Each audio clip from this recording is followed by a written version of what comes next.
Chapter 9. The Organist. On the afternoon of my second Sunday at Marshmallows, I was standing in the churchyard, casting a long shadow in the light of the declining sun. I was reading the inscription upon an old headstone, for I thought everybody was gone, when I heard a door open and shut again before I could turn. I saw at once that it must have been a little door in the tower, almost concealed from where I stood by a deep buttress. I had never seen the door open, and I had never inquired anything about it, supposing it led merely into the tower. After a moment it opened again, and, to my surprise, out came, stooping his tall form to get his grey head clear of the low archway, a man whom no one could pass without looking after him. Tall and strongly built, he had the carriage of a military man, without an atom of that sternness which one generally finds in the faces of those accustomed to command. He had a large face, with large regular features, and large clear grey eyes, all of which united to express an exceeding placidity or repose. It shone with intelligence, a mild intelligence, no way suggestive of profundity, although of geniality. Indeed, there was a little too much expression. The face seemed to express all that lay beneath it. I was not satisfied with the countenance, and yet it looked quite good. It was somehow a too well-ordered face. It was quite Greek in its outline, and marvelously well kept and smooth, considering that the beard, to which razors were utterly strange, and which descended halfway down his breast, would have been as white as snow except for a slight yellowish tinge. His eyebrows were still very dark, only just touched with the frost of winter. His hair, too, as I saw when he lifted his hat, was still wonderfully dark for the condition of his beard. It flashed into my mind that this must be the organist who played so remarkably. Somehow I had not happened yet to inquire about him. But there was a stateliness in this man amounting almost to consciousness of dignity, and I was a little bewildered. His clothes were all of black, very neat and clean, but old-fashioned and threadbare. They bore signs of use, but more signs of time and careful keeping. I would have spoken to him, but something in the manner in which he bowed to me as he passed prevented me, and I let him go unaccosted. The sexton coming out directly after, and proceeding to lock the door, I was struck by the action.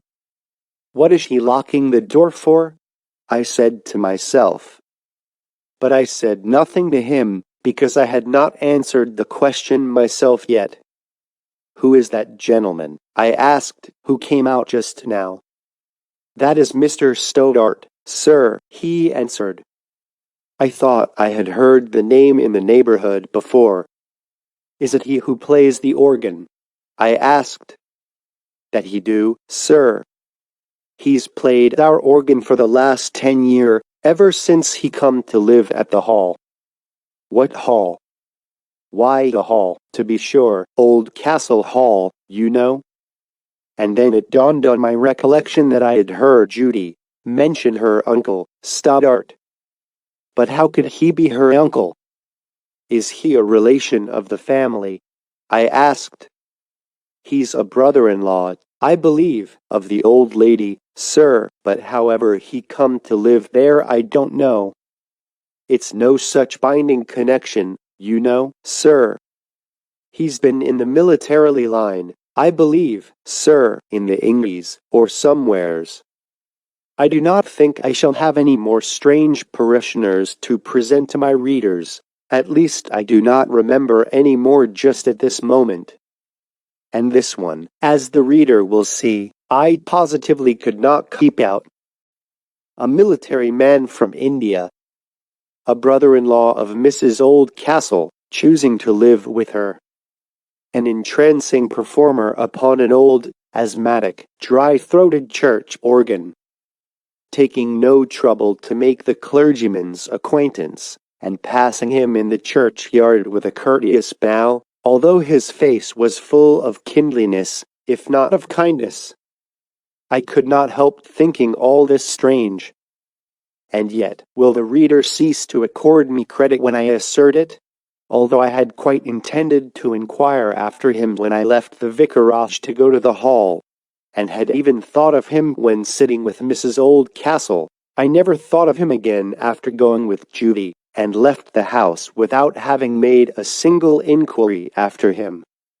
Nor did I think of him again till just as I was passing under the outstretched neck of one of those surpivolants on the gate. And what made me think of him then, I cannot in the least imagine, but I resolved at once that I would call upon him the following week, lest he should think that the fact of his having omitted to call upon me had been the occasion of such an apparently pointed omission on my part. For I had long ago determined to be no further guided by the rules of society than as they might aid in bringing about true neighborliness, and if possible friendliness, and friendship. Wherever they might interfere with these, I would disregard them, as far on the other hand as the disregard of them might tend to bring about the results I desired. When, carrying out this resolution, I rang the doorbell at the hall, and inquired whether Mr. Stoddart was at home, the butler stared, and, as I simply continued gazing in return, and waiting, he answered at length, with some hesitation, as if he were picking and choosing his words. "Mr. Stoddart never calls upon anyone, sir." "I am not complaining of Mr. Stoddart," I answered, wishing to put the man at his ease. "But nobody calls upon Mr. Stoddart," he returned. "That's very unkind of somebody, surely," I said. "But he doesn't want anybody to call upon him, sir." "Ah, that's another matter. I didn't know that. Of course, nobody has a right to intrude upon anybody. However, as I happen to have come without knowing his dislike to being visited, perhaps you will take him my card, and say that if it is not disagreeable to him, I should like exceedingly to thank him in person for his sermon on the organ last Sunday. He had played an exquisite voluntary in the morning. "Give my message exactly, if you please," I said, as I followed the man into the hall. "I will try, sir," he answered. "But won't you come upstairs to mistress's room, sir, while I take this to Mr. Stoddart?" "No, I thank you," I answered. "I came to call upon Mr. Stoddart only, and I will wait the result of your mission here in the hall." The man withdrew, and I sat down on a bench and amused myself with looking at the portraits about me. I learned afterwards that they had hung, till some 30 years before, in a long gallery connecting the main part of the house with that portion to which the turret referred to so often in old Weird's story was attached. One particularly pleased me. It was the portrait of a young woman, very lovely, but with an expression both sad and scared, I think, would be the readiest word to communicate what I mean. It was indubitably, indeed remarkably, like Miss Oldcastle. And I learned afterwards that it was the portrait of Mrs. Oldcastle's grandmother, that very Mrs. Crowfoot mentioned in Weir's story. It had been taken about 6 months after her marriage, and about as many before her death. The butler returned, with the request that I would follow him. He led me up the grand staircase, through a passage at right angles to that which led to the old lady's room, up a narrow circular staircase at the end of the passage, across a landing, then up a straight steep narrow stair, upon which 2 people could not pass without turning sideways and then squeezing. At the top of this I found myself in a small cylindrical lobby, papered in blocks of stone. There was no door to be seen. It was lighted by a conical skylight. My conductor gave a push against the wall. Certain blocks yielded, and others came forward. In fact, a door revolved on central pivots, and we were admitted to a chamber crowded with books from floor to ceiling, arranged with wonderful neatness and solidity. From the center of the ceiling, whence hung a globular lamp, radiated what I took to be a number of strong beams supporting a floor above, for our ancestors put the ceiling above the beams, instead of below them, as we do, and gained in space if they lost in quietness. But I soon found out my mistake. Those radiating beams were in reality bookshelves. For on each side of those I passed, I could see the gilded backs of books standing, closely ranged together. I had never seen the connivance before, nor, I presume, was it to be seen anywhere else. "How does Mr. Stoddart reach those books?" I asked my conductor. "I don't exactly know, sir," whispered the butler. "His own man could tell you, I dare say. But he has a holiday today, and I do not think he would explain it either, for he says his master allows no interference with his contrivances. I believe, however, he does not use a ladder." There was no one in the room, and I saw no entrance, but that by which we had entered. The next moment, however, a nest of shelves revolved in front of me, and there Mr. Stoddart stood with outstretched hand. "You have found me at last, Mr. Walton, and I am glad to see you," he said. He led me into an inner room, much larger than the one I had passed through.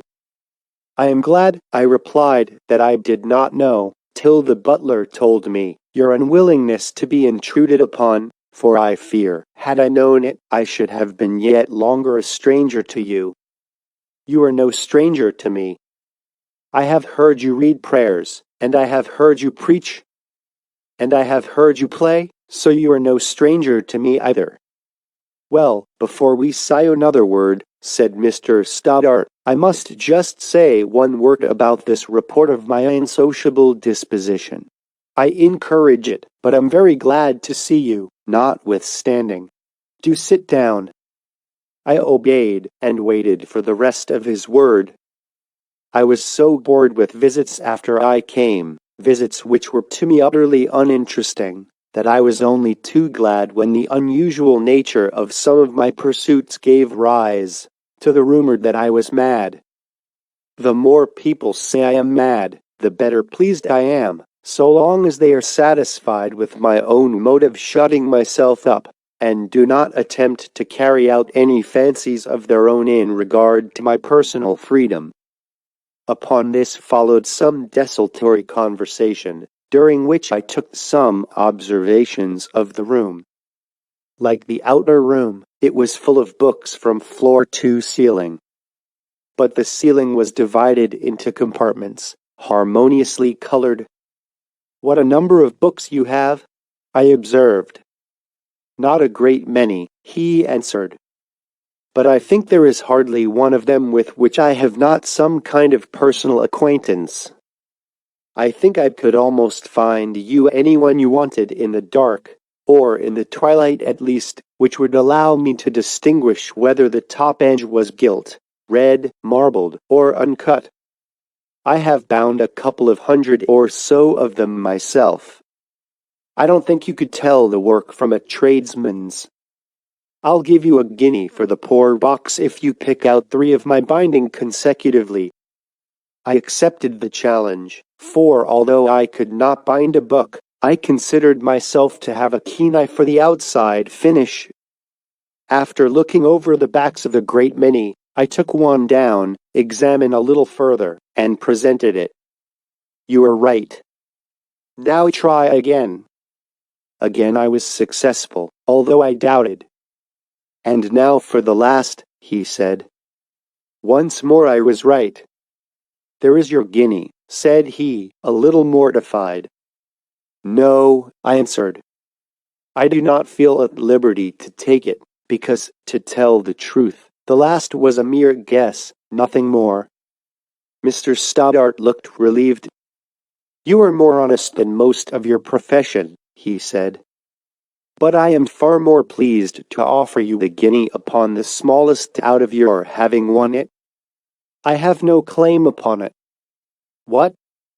Couldn't you swallow a small scruple like that for the sake of the poor even? Well, I don't believe you could.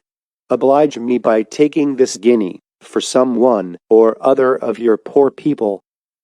But I am glad you weren't sure of that last book. I am indeed. I took the guinea and put it in my purse. But, he resumed, you won't do, Mr. Walton. You're not fit for your profession. You won't tell a lie for God's sake. You won't dodge about a little to keep all right between Jove and his wilry parishioners. You won't cheat a little for the sake of the poor. You wouldn't even bamboozle a little at a bazaar. I should not like to boast of my principles, I answered, for the moment one does so, they become as the apples of Sodom. But assuredly I would not favor a fiction to keep a world out of hell. The hell that a lie would keep any man out of is doubtless the very best place for him to go to. It is truth, yes, the truth that saves the world. You are right, I dare say. You are more sure about it than I am, though. Let us agree where we can, I said, first of all, and that will make us able to disagree where we must, without quarreling. Good, he said. Would you like to see my workshop? Very much, indeed, I answered, heartily. Do you take any pleasure in applied mechanics? I used to do so as a boy. But of course I have little time now for anything of the sort. Ah! Of course. He pushed a compartment of books. It yielded, and we entered a small closet. In another moment I found myself leaving the floor, and in yet a moment we were on the floor of an upper room. What a nice way of getting upstairs, I said. There is no other way of getting to this room, answered Mr. Stoddart. I built it myself, and there was no room for stairs. This is my shop. In my library I only read my favorite books. Here I read anything I want to read, write anything I want to write, buy my books, invent machines, and amuse myself generally. Take a chair. I obeyed, and began to look about me. The room had many books in detached bookcases. There were various benches against the walls between, one a bookbinder's, another a carpenter's, a third had a turning lathe, a fourth had an iron vice fixed on it, and was evidently used for working in metal. Besides these, for it was a large room, there were several tables with chemical apparatus upon them, Florence flasks, retorts, sand baths, and such like, while in a corner stood a furnace. What an accumulation of ways and means you have about you, I said, and all, apparently, to different ends. All to the same end, if my object were understood. I presume I must ask no questions as to that object. It would take time to explain. I have theories of education. I think a man is to educate himself into harmony. Therefore he must open every possible window by which the influences of the all may come in upon him. I do not think any man complete without a perfect development of his mechanical faculties, for instance, and I encourage them to develop themselves into such windows.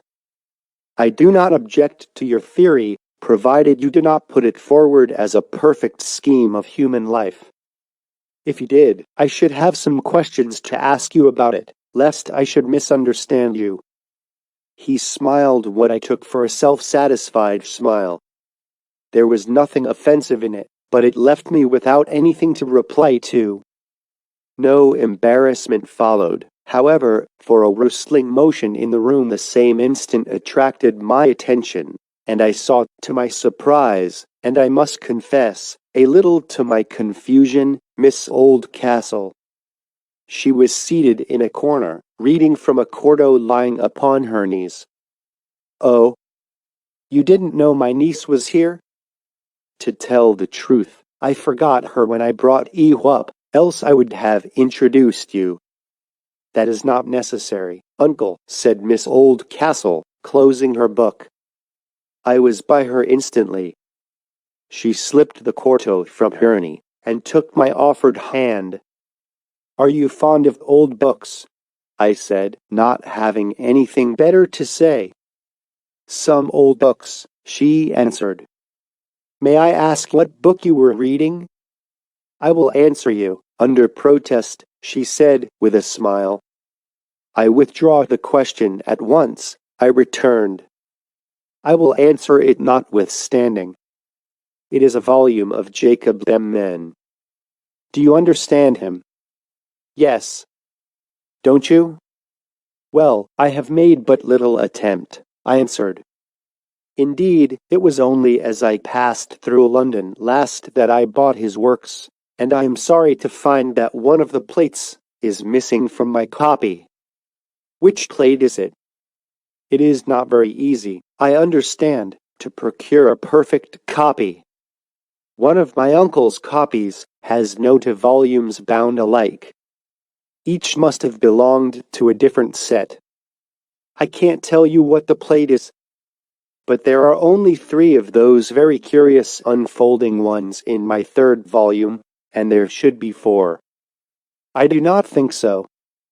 "Indeed, I am sure you are wrong." "I am glad to hear it, though to be glad that the world does not possess what I thought I only was deprived of is selfishness. Cover it over as one may with the fiction of a perfect copy." "I don't know," she returned, without any response to what I said. "I should always like things perfect myself." "Doubtless," I answered, and thought it better to try another direction. "How is Mrs. Oldcastle?" I asked, feeling in its turn the reproach of hypocrisy, for though I could have suffered, I hope, in my person and goods and reputation, to make that woman other than she was, I could not say that I cared one atom whether she was in health or not. Possibly I should have preferred the latter member of the alternative, for the suffering of the lower nature is as a fire that drives the higher nature upwards. So I felt rather hypocritical when I asked Miss Oldcastle after her. "Quite well, thank you," she answered, in a tone of indifference, which implied either that she saw through me, or shared in my indifference. I could not tell which. "And how is Miss Judy?" I inquired. "A little savage, as usual." "Not the worse for her wedding, I hope." "Oh, dear no. There never was health to equal the child's. It belongs to her savage nature." "I wish some of us were more of savages." Then I returned, for I saw signs of exhaustion in her eyes which moved my sympathy. "You don't mean me, Mr. Walton, I hope. For if you do, I assure you your interest is quite thrown away. Uncle will tell you I am as strong as an elephant." But here came a slight elevation of her person, and a shadow at the same moment passed over her face. I saw that she felt she ought not to have allowed herself to become the subject of conversation. Meantime her uncle was busy at one of his benches filing away at a piece of bra fixed in the vise. He had thick gloves on, and, indeed, it had puzzled me before to think how he could have so many kinds of work, and yet keep his hands so smooth and white as they were. I could not help thinking the results could hardly be of the most useful description, if they were all accomplished without some loss of whiteness and smoothness in the process. Even the feet that keep the garments clean must be washed themselves in the end. When I glanced away from Miss Oldcastle in the embarrassment produced by the repulsion of her last manner, I saw Judy in the room. At the same moment Miss Oldcastle rose. "What is the matter, Judy?" she said. Granny wants you, said Judy. Ms. Oldcastle left the room, and Judy turned to me. How do you do, Mr. Walton? She said. Quite well, thank you, Judy, I answered. Your uncle admits you to his workshop, then? Yes, indeed. He would feel rather dull, sometimes, without me. Wouldn't you, Uncle Stoddart? Just as the horses in the field would feel dull without the gadfly, Judy, said Mr. Stoddart, laughing. Judy, however, did not choose to receive the laugh as a scholium explanatory of the remark, and was gone in a moment, leaving Mr. Stoddart and myself alone. I must say he looked a little troubled at the precipitate retreat of the damsel, but he recovered himself with a smile, and said to me, I wonder what speech I shall make next to drive you away, Mr. Walton. I am not so easily got rid of, Mr. Stoddart, I answered. And as for taking offense, I don't like it, and therefore I never take it. But tell me what you are doing now. I have been working for some time at an attempt after a perpetual motion, but, I must confess, more from a metaphysical or logical point of view than a mechanical one. Here he took a drawing from a shelf, explanatory of his plan. You see, he said, here is a top made of platinum, the heaviest of metals, except iridium, which it would be impossible to procure enough of, and which would be difficult to work into the proper shape. It is surrounded, you will observe, by an airtight receiver, communicating by this tube with a powerful air pump. The plate upon which the point of the top rests and revolves is a diamond, and I ought to have mentioned that the peg of the top is a diamond likewise. This is, of course, for the sake of reducing the friction. By this apparatus communicating with the top, through the receiver, I set the top in motion after exhausting the air as far as possible. Still there is the difficulty of the friction of the diamond point upon the diamond plate, which must ultimately occasion repose. To obviate this, I have constructed here, underneath, a small steam engine which shall cause the diamond plate to revolve at precisely the same rate of speed as the top itself. This, of course, will prevent all friction. Not that with the unavoidable remnant of air, however, I ventured to suggest. That is just my weak point, he answered. But that will be so very small. Yes, but enough to deprive the top of perpetual motion. But suppose I could get over that difficulty, would the contrivance have a right to the name of a perpetual motion?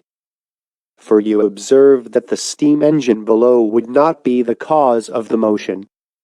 That comes from above, here, and is withdrawn, finally withdrawn. I understand perfectly, I answered. At least, I think I do. But I return the question to you, is a motion which, although not caused, is enabled by another motion, worthy of the name of a perpetual motion, seeing the perpetuity of motion has not to do merely with time, but with the indwelling of self-generative power, renewing itself constantly with the process of exhaustion. He threw down his file on the bench. I fear you are right, he said. But you will allow it would have made a very pretty machine. Pretty, I will allow, I answered, as distinguished from beautiful. For I can never dissociate beauty from use. You say that. With all the poetic things you say in your sermons. For I am a sharp listener, and none the less such that you do not see me. I have a loophole for seeing you. And I flatter myself, therefore, I am the only person in the congregation on a level with you in respect of balancing advantages. I cannot contradict you, and you cannot address me. Do you mean, then, that whatever is poetical is useless? I asked. Do you assert that whatever is useful is beautiful? He retorted. A full reply to your question would need a ream of paper and a quarter of quills, I answered, but I think I may venture so far as to say that whatever subserves a noble end must in itself be beautiful. Then a gallows must be beautiful because it subserves the noble end of ridding the world of malefactors, he returned promptly. I had to think for a moment before I could reply. I do not see anything noble in the end, I answered. If the machine got rid of malefaction, it would, indeed, have a noble end. But if it only compels it to move on, as a constable does, from this world into another, I do not, I say, see anything so noble in that end. The gallows cannot be beautiful. Ah, I see. You don't approve of capital punishments. I do not say that. An inevitable necessity is something very different from a noble end. To cure the diseased mind is the noblest of ends, to make the sinner forsake his ways, and the unrighteous man his thoughts, the loftiest of designs, but to punish him for being wrong, however necessary it may be for others, cannot, if dissociated from the object of bringing good out of evil, be called in any sense a noble end. I think now, however, it would be but fair in you to give me some answer to my question. Do you think the poetic useless? I think it is very like my machine. It may exercise the faculties without subserving any immediate progress. It is so difficult to get out of the region of the poetic that I cannot think it other than useful. It is so widespread. The useless could hardly be so nearly universal. But I should like to ask you another question. What is the immediate effect of anything poetic upon your mind? Pleasure, he answered. And is pleasure good or bad?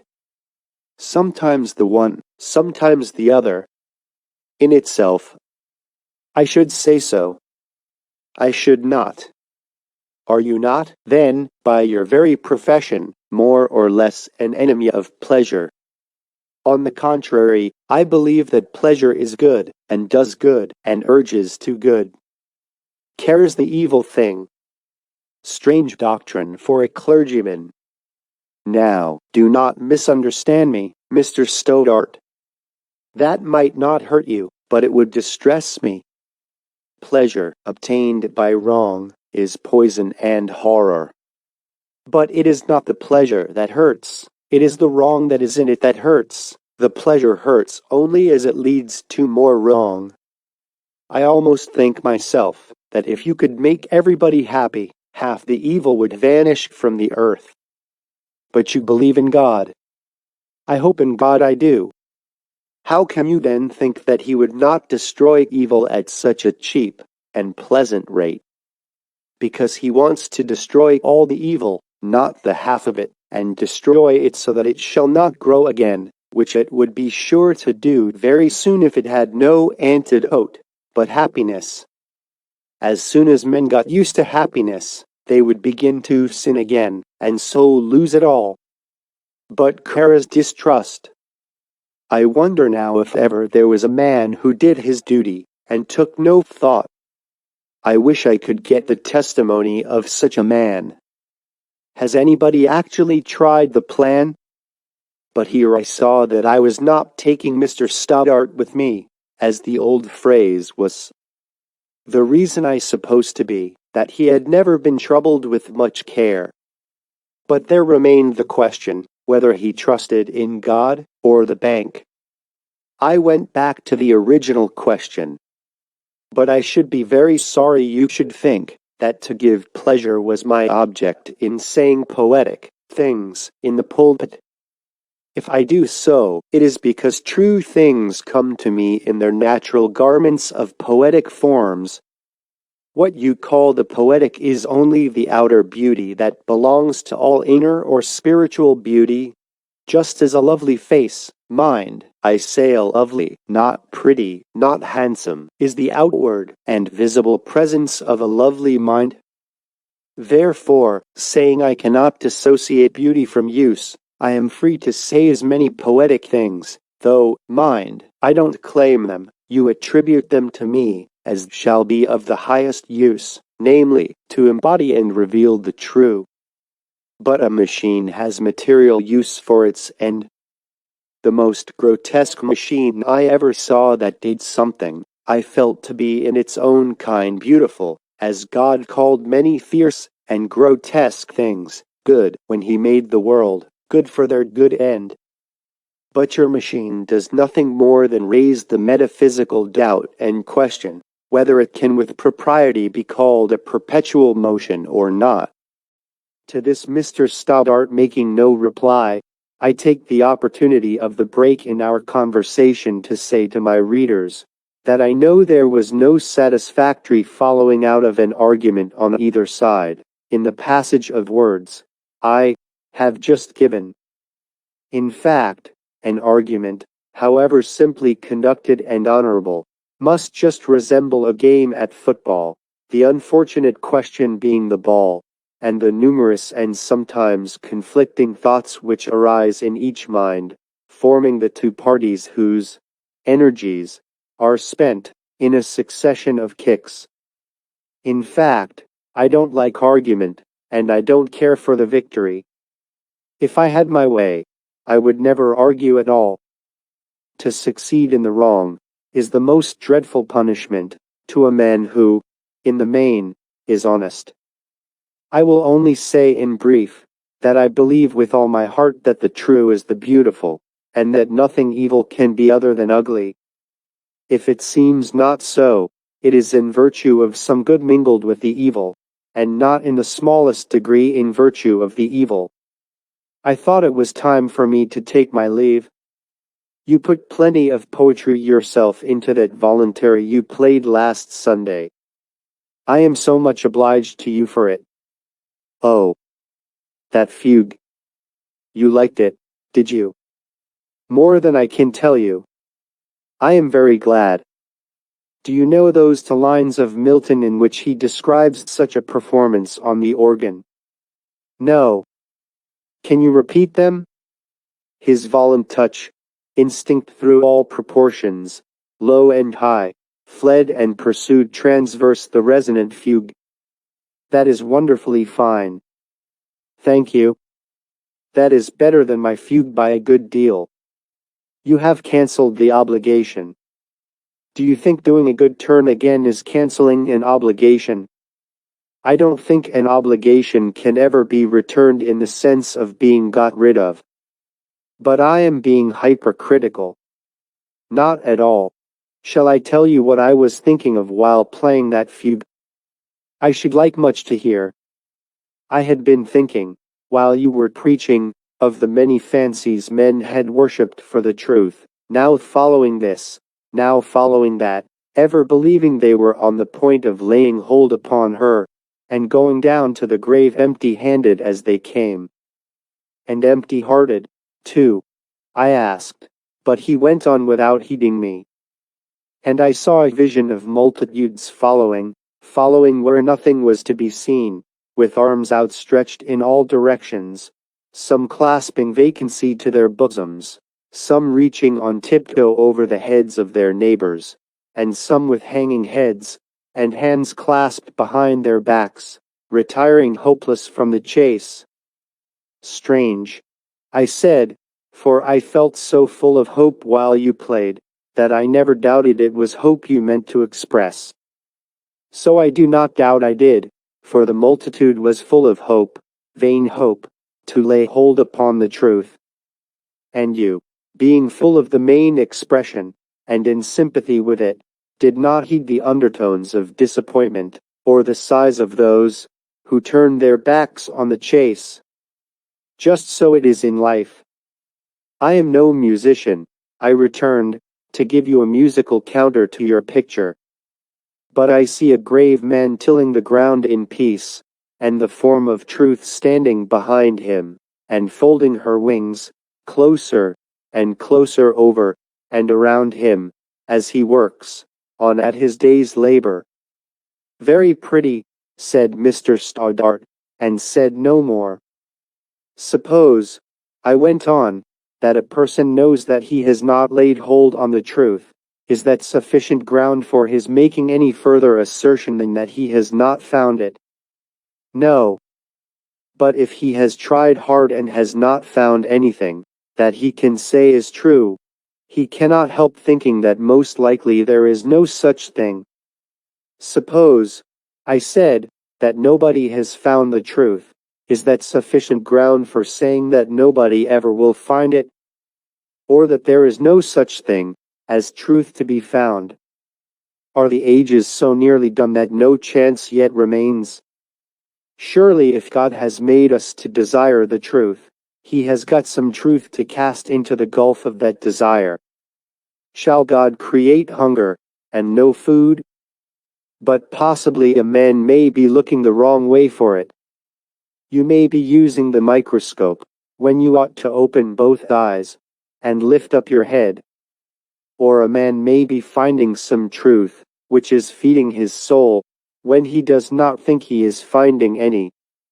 You know the Fairy Queen. Think how long the Red Cross Knight traveled with the Lady Truth, Una, you know, without learning to believe in her, and how much longer still without ever seeing her face. For my part, may God give me strength to follow till I die. Only I will venture to say this, that it is not by any agony of the intellect that I expect to discover her. Mr. Stoddart sat drumming silently with his fingers, a half-smile on his face, and his eyes raised at an angle of 45 degrees. I felt that the enthusiasm with which I had spoken was thrown away upon him. But I was not going to be ashamed therefore. I would put some faith in his best nature. But does not, he said, gently lowering his eyes upon mine after a moment's pause, does not your choice of a profession imply that you have not to give chase to a fleeting phantom?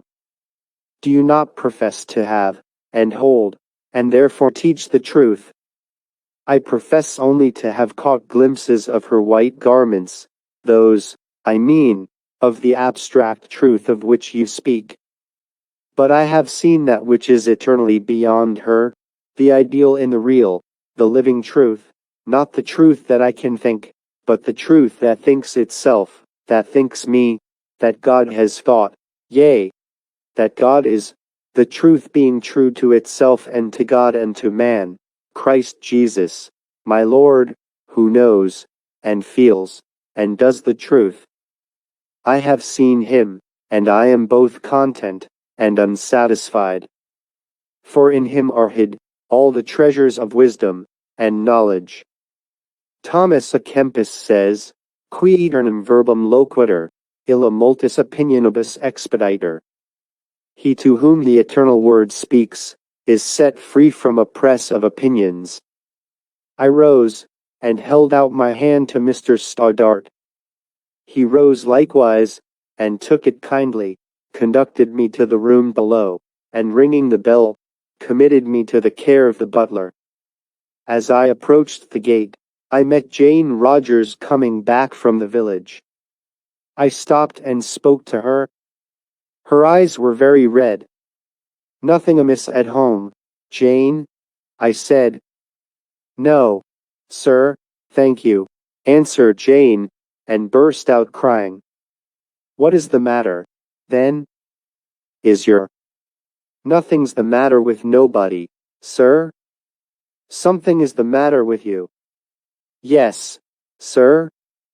But I'm quite well. I don't want to pry into your affairs, but if you think I can be of any use to you, mind you come to me. Thank you kindly, sir, said Jane, and, dropping a courtesy, walked on with her basket. I went to her parents' cottage. As I came near the mill, the young miller was standing in the door with his eyes fixed on the ground, while the mill went on hopping behind him. But when he caught sight of me, he turned, and went in, as if he had not seen me. Has he been behaving ill to Jane? Thought I. As he evidently wished to avoid me, I passed the mill without looking in at the door, as I was in the habit of doing, and went on to the cottage, where I lifted the latch and walked in. Both the old people were there, and both looked troubled, though they welcomed me nonetheless kindly.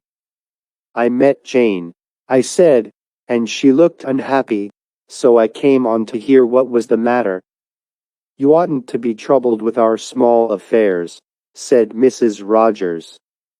If the parson wants to know, why, the parson must be told, said old Rogers, smiling cheerily, as if he, at least, would be relieved by telling me. I don't want to know, I said, if you don't want to tell me. But can I be of any use? I don't think you can, sir, leastways, I'm afraid not, said the old woman. I am sorry to say, sir, that Master Brownrigg and his son has come to words about our Jane, and it's not agreeable to have folks' daughter quarrelled over in that way, said old Rogers. What'll be the upshot on it, I don't know, but it looks bad now. For the father he tells the son, that if ever he hear of him saying one word to our Jane, out of the mill he goes, as sure as his name's Dick. Now, it's rather a good chance, I think, to see what the young fellow's made of, sir. So I tells my old man here, and so I told Jane. But neither on them seems to see the comfort of it somehow. But the New Testament do say a man shall leave father and mother, and cleave to his wife. But she ain't his wife yet, said Mrs. Rogers to her husband, whose drift was not yet evident. No more she can be, except he leaves his father for her. And what'll become of them then, without the mill? You and me never had no mill, old man, said Rogers, yet here we be, very nearly ripe now, ain't us, wife? Meddler like, old Rogers, I doubt, rotten before we're ripe, replied his wife, quoting a more humorous than refined proverb. Nay, nay, old man. Don't you say so. The Lord won't let us rot before we're ripe, anyhow. That I be sure on. But, anyhow, it's all very well to talk. Thou knows how to talk, Rogers. But how will it be when the children comes, and no milk to grind them in, old man? Mrs. Rogers turned to me, who was listening with real interest, and much amusement. I wish you would speak a word to old Rogers, sir. He never will speak as he's spoken to. He's always over merry, or over serious. He either takes me up short with a sermon, or he laughs me out of countenance, that I don't know where to look. Now I was pretty sure that Rogers's conduct was simple consistency, and that the difficulty arose from his always acting upon one or two of the plainest principles of truth and right, whereas his wife, good woman, for the bad, old leaven of the Pharisees could not rise much in her, somehow was always reminding him of certain precepts of behavior to the oblivion of principles. A bird in the hand, merry in haste. When want comes in at the door, love flies out at the window, were amongst her favorite sayings, although not one of them was supported by her own experience. For instance, she had married in haste herself, and never, I believe, had once thought of repenting of it, although she had had far more than the requisite leisure for doing so. And many was the time that want had come in at her door, and the first thing it always did was to clip the wings of love, and make him less flighty, and more tender and serviceable. So I could not even pretend to read her husband a lecture. He's a curious man, old Rogers, I said. But as far as I can see, he's in the right, in the main. Isn't he now? Oh, yes, I dare say. I think he's always right about the rights of the thing, you know. But a body may go too far that way. It won't do to starve, sir? Strange confusion, or, ought I not rather to say, ordinary and commonplace confusion of ideas. I don't think, I said, anyone can go too far in the right way. That's just what I want my old woman to see, and I can't get it into her, sir. If the thing's right, it's right, and if a thing's wrong, why, wrong it is. The helm must either be to starboard or port, sir. But why talk of starving? I said. Can't Dick work? Who could think of starting that nonsense? Why, my old woman here. She wants them to give it up, and wait for better times. The fact is, she don't want to lose the girl. But she hasn't got her at home now. She can have her when she wants her, though, leastways after a bit of warning. Whereas, if she was married, and the consequences of following at her heels, like a man of war with her convoy, she would find she was chartered for another port, she would. Well, you see, sir, Rogers and me's not so young, as we once was, and we're likely to be growing older every day. And if there's a difficulty in the way of Jane's marriage, why, I take it as a godsend. How would you have liked such a godsend, Mrs. Rogers, when you were going to be married to your sailor here? What would you have done? Why, whatever he liked, to be sure. But then, you see, Dick's not my Rogers. But your daughter thinks about him much in the same way as you did about this dear old man here, when he was young. Young people may be in the wrong, I see nothing in Dick Brownrigg. But young people may be right sometimes, and old people may be wrong sometimes. I can't be wrong about Rogers. No, but you may be wrong about Dick. Don't you trouble yourself about my old woman, sir.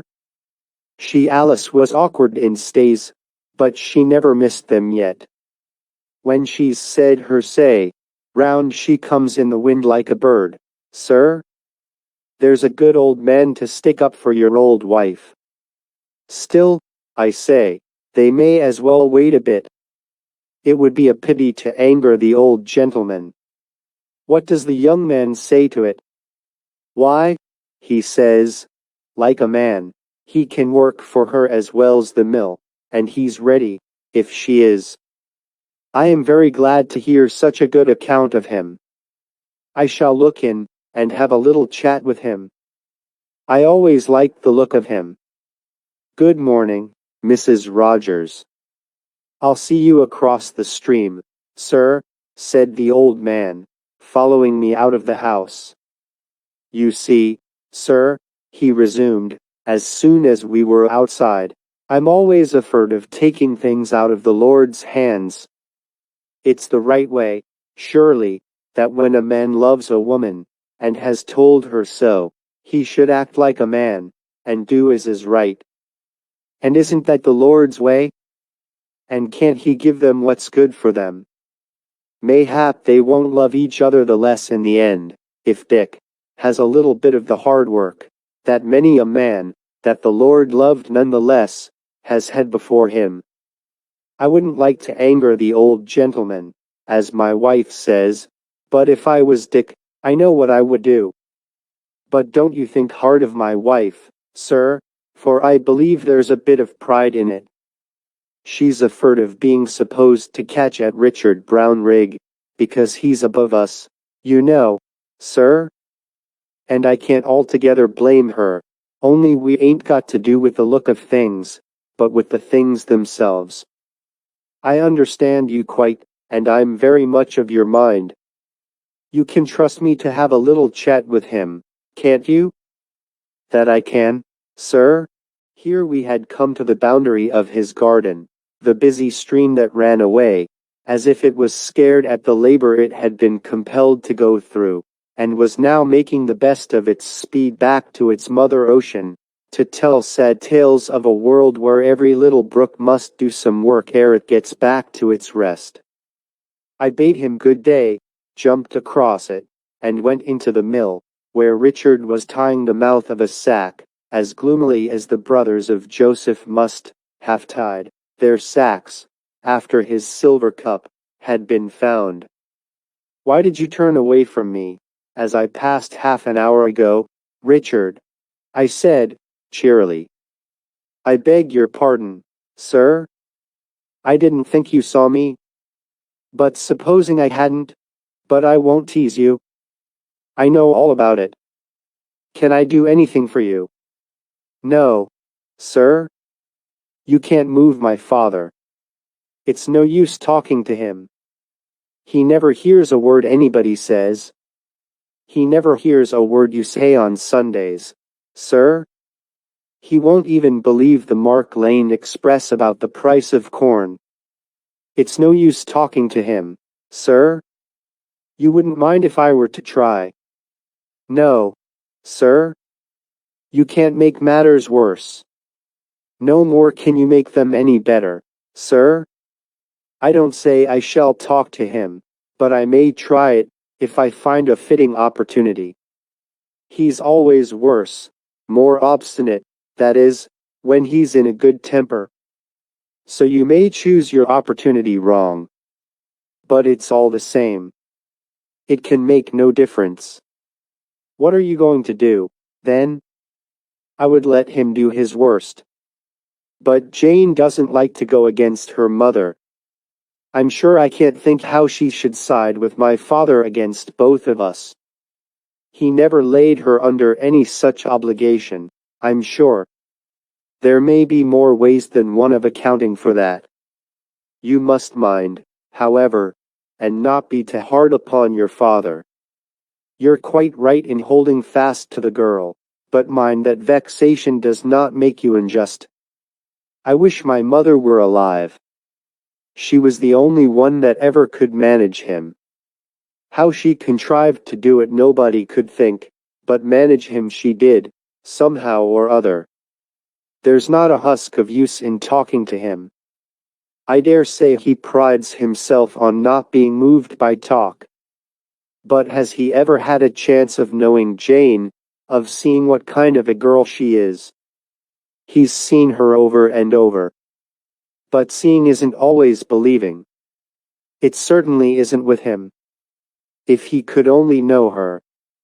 But don't you be too hard upon him. And don't do anything in a hurry. Give him a little time, you know. Mrs. Rogers won't interfere between you and Jane, I am pretty sure. But don't push matters till we see. Goodbye. Goodbye, and thank you kindly, sir. Ain't I to see Jane in the meantime? If I were you, I would make no difference. See her as often as you used, which I suppose was as often as you could. I don't think, I say, that her mother will interfere. Her father is all on your side. I called on Mr. Brownrigg, but, as his son had forewarned me, I could make nothing of him. He didn't see, when the mill was his property, and Dick was his son, why he shouldn't have his way with them. And he was going to have his way with them. His son might marry any lady in the land, and he wasn't going to throw himself away that way. I will not weary my readers with the conversation we had together. All my missiles of argument were lost as it were in a bank of mud, the weight and resistance of which they only increased. My experience in the attempt, however, did a little to reconcile me to his going to sleep in church, for I saw that it could make little difference whether he was asleep or awake. He, and not Mr. Stoddart in his organ sentry box, was the only person whom it was absolutely impossible to preach to. You might preach at him, but to him? No. Chapter 10. My Christmas Party. As Christmas Day drew nearer and nearer, my heart glowed with the more gladness, and the question came more and more pressingly, could I not do something to make it more really a holiday of the church for my parishioners? That most of them would have a little more enjoyment on it than they had had all the year through, I had ground to hope, but I wanted to connect this gladness, in their minds, I mean, for who could disver them in fact, with its source, the love of God, that love manifested unto men in the birth of the human babe, the Son of Man. But I would not interfere with the Christmas day at home. I resolved to invite as many of my parishioners as would come, to spend Christmas Eve at the vicarage. He therefore had a notice to that purport affixed to the church door, and resolved to send out no personal invitations whatever, so that I might not give offense by accidental omission. The only person thrown into perplexity by this mode of proceeding was Mrs. Pearson. "How many am I to provide for, sir?" she said, with an injured air. "For as many as you ever saw in church at one time," I said. "And if there should be too much, why so much the better. It can go to make Christmas Day the merrier at some of the poorer houses." She looked discomposed, for she was not of an easy temper. But she never acted from her temper, she only looked or spoke from it. "I shall want help," she said, at length. "As much as you like, Mrs. Pearson. I can trust you entirely." Her face brightened, and the end showed that I had not trusted her amiss. I was a little anxious about the result of the invitation, partly as indicating the amount of confidence my people placed in me. But although no one said a word to me about it beforehand except Old Rogers, as soon as the hour arrived, the people began to come. And the first I welcomed was Mr. Brownrigg. I had had all the rooms on the ground floor prepared for their reception. Tables of provision were set out in every one of them. My visitors had tea or coffee, with plenty of bread and butter, when they arrived, and the more solid supplies were reserved for a later part of the evening. I soon found myself with enough to do. But before long, I had a very efficient staff. For after having had occasion, once or twice, to mention something of my plans for the evening, I found my labors gradually diminish, and yet everything seemed to go right, the fact being that good Mr. Boulderstone, in one part, had cast himself into the middle of the flood, and stood there immovable both in face and person, turning its waters into the right channel, namely, towards the barn, which I had fitted up for their reception in a body. While in another quarter, namely, in the barn, Dr. Duncan was doing his best, and that was simply something first-rate, to entertain the people till all should be ready.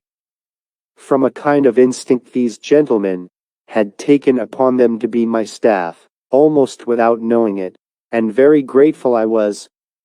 I found, too, that they soon gathered some of the young and more active spirits about them, whom they employed in various ways for the good of the community.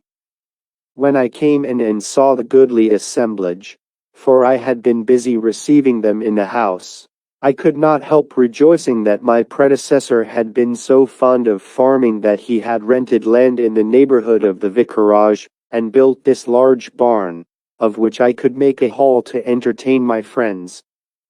The night was frosty, the stars shining brilliantly overhead, so that, especially for country people, there was little danger in the short passage to be made to it from the house. But, if necessary, I resolved to have a covered way built before next time. For how can a man be the person of a parish, if he never entertains his parishioners? And really, though it was lighted only with candles round the walls, and I had not been able to do much for the decoration of the place, I thought it looked very well, and my heart was glad that Christmas Eve, just as if the babe had been coming again to us that same night. And is he not always coming to us afresh in every childlike feeling that awakes in the hearts of his people? I walked about amongst them, greeting them, and greeted everywhere in turn with kind smiles and hearty shakes of the hand.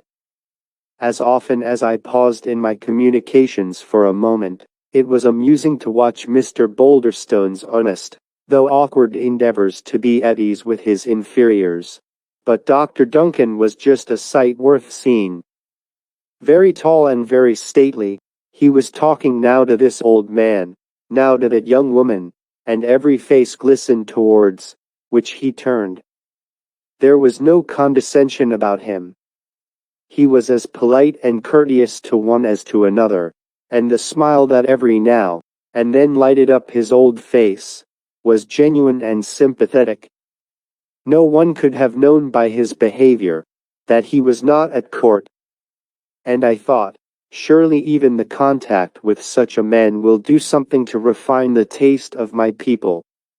I felt more certain than ever that a free mingling of all classes would do more than anything else towards binding us all into a wise patriotic nation, would tend to keep down that foolish emulation which makes one class ape another from afar.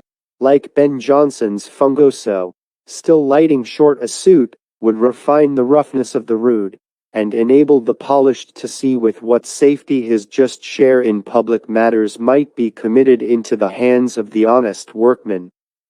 If we could once leave it to each other to give what honor is due, knowing that honor demanded is as worthless as insult and deserved is hurtless. What has one to do to honor himself?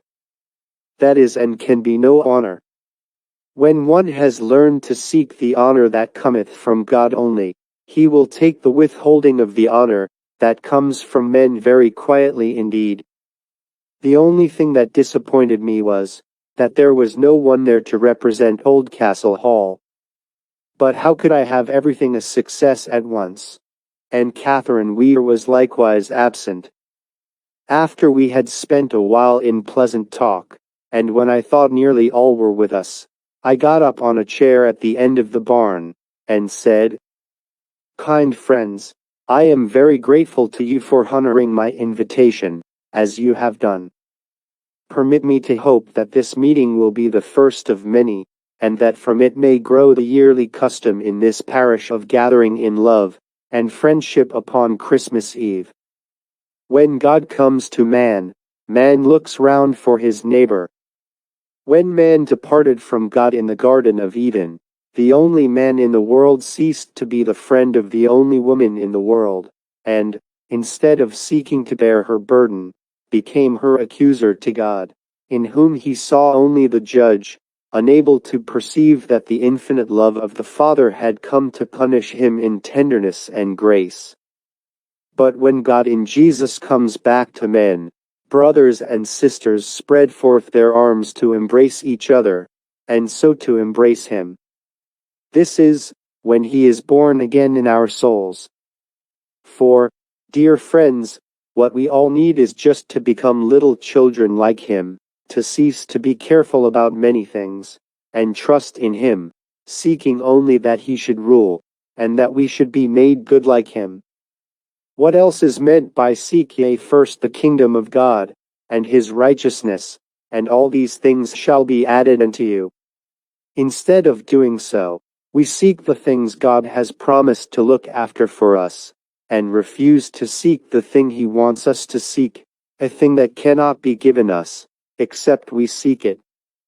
We profess to think Jesus the grandest and most glorious of men, and yet hardly care to be like him. And so when we are offered his Spirit, that is, his very nature within us, for the asking, we will hardly take the trouble to ask for it.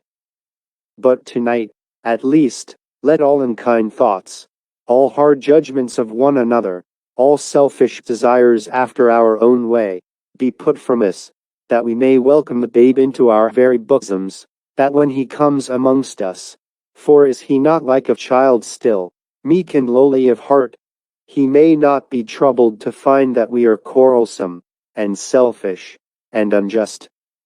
I came down from the chair, and Mr. Brownrigg being the nearest of my guests, and wide awake, for he had been standing, and had indeed been listening to every word according to his ability, I shook hands with him. And positively there was some meaning in the grasp with which he returned mine. I am not going to record all the proceedings of the evening, but I think it may be interesting to my readers to know something of how we spent it. First of all, we sang a hymn about the Nativity, and then I read an extract from a book of travels, describing the interior of an Eastern cottage, probably much resembling the inn in which our Lord was born, the stable being scarcely divided from the rest of the house. For I felt that to open the inner eyes even of the brain, enabling people to see in some measure the reality of the old lovely story, to help them to have what the Scotch philosophers call a true conception of the external conditions and circumstances of the events, might help to open the yet deeper spiritual eyes which alone can see the meaning and truth dwelling in and giving shape to the outward facts. And the extract was listened to with all the attention I could wish, except, at first, from some youngsters at the further end of the barn, who became, however, perfectly still as I proceeded. After this followed conversation, during which I talked a good deal to Jane Rogers, paying her particular attention indeed, with the hope of a chance of bringing old Mr. Brownrigg and her together in some way. "How is your mistress, Jane?" I said. "Quite well, sir, thank you. I only wish she was here." "I wish she were. But perhaps she will come next year." "I think she will." "I beg your pardon, Jane, for interrupting you, but I would rather not be told anything you may have happened to overhear," I said, in a low voice. "Oh, sir," returned Jane, blushing a dark crimson, "it wasn't anything particular." "Thank you for your kind intention, though." "And now, Jane," I said, "will you do me a favor?" "That I will, sir, if I can." "Sing that Christmas carol I heard you sing last night to your mother." "I didn't know anyone was listening, sir." "I know you did not. I came to the door with your father, and we stood and listened." She looked very frightened, but I would not have asked her had I not known that she could sing like a bird.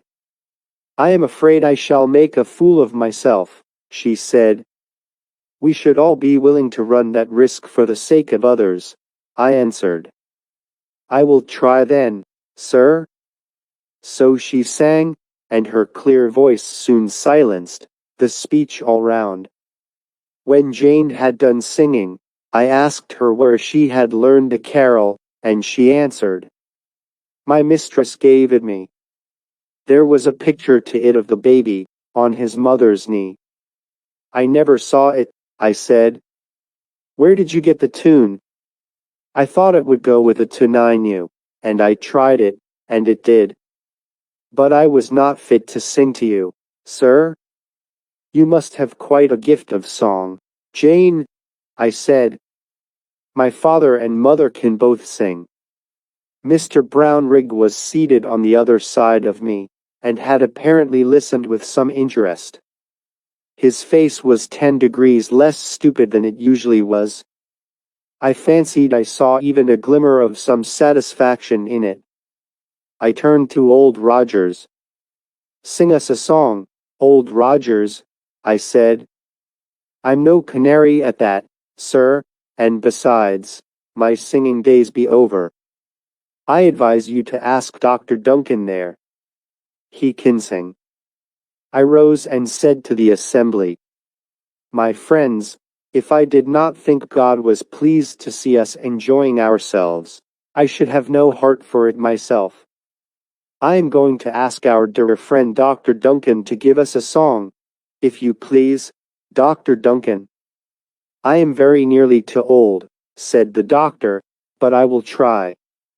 His voice was certainly a little feeble, but the song was not much the worse for it, and a more suitable one for all the company he could hardly have pitched upon. Genuine applause followed the good doctor's song. I turned to Miss Boulderstone, from whom I had borrowed a piano, and asked her to play a country dance for us. "But first," I said, not getting up on a chair this time, Some people think it is not proper for a clergyman to dance. I mean to assert my freedom from any such law. If our Lord chose to represent, in his parable of the prodigal son, the joy in heaven over a repentant sinner by the figure of music and dancing, I will hearken to him rather than to men, be they as good as they may. For I had long thought that the way to make indifferent things bad, was for good people not to do them. And so saying, I stepped up to Jane Rogers, and asked her to dance with me. She blushed so dreadfully that, for a moment, I was almost sorry I had asked her. But she put her hand in mine at once, and if she was a little clumsy, she yet danced very naturally, and I had the satisfaction of feeling that I had an honest girl near me, who I knew was friendly to me in her heart. But to see the faces of the people. While I had been talking, old Rogers had been drinking in every word. To him it was milk, and strong meat in one. But now his face shone with a father's gratification besides. And Richard's face was glowing too. Even old Brownrigg looked with a curious interest upon us, I thought. Meantime Dr. Duncan was dancing with one of his own patients, old Mrs. Trotter, to whose wants he ministered far more from his table than his surgery.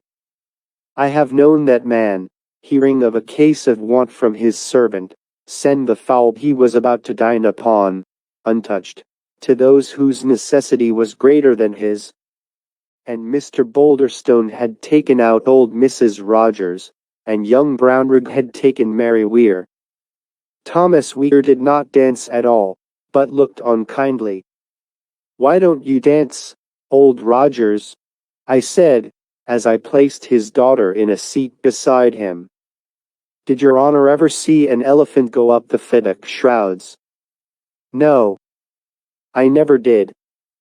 "I thought you must, sir, to ask me why I don't dance. You won't take my fun ill, sir. I'm an old man o' war's man, you know, sir."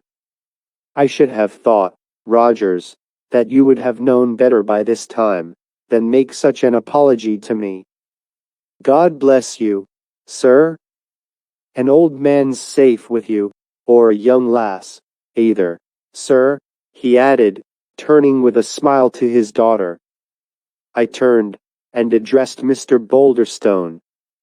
"I am greatly obliged to you, Mr. Boulderstone, for the help you have given me this evening. I've seen you talking to everybody, just as if you had to entertain them all. I hope I haven't taken too much upon me. But the fact is, somehow or other, I don't know how, I got into the spirit of it."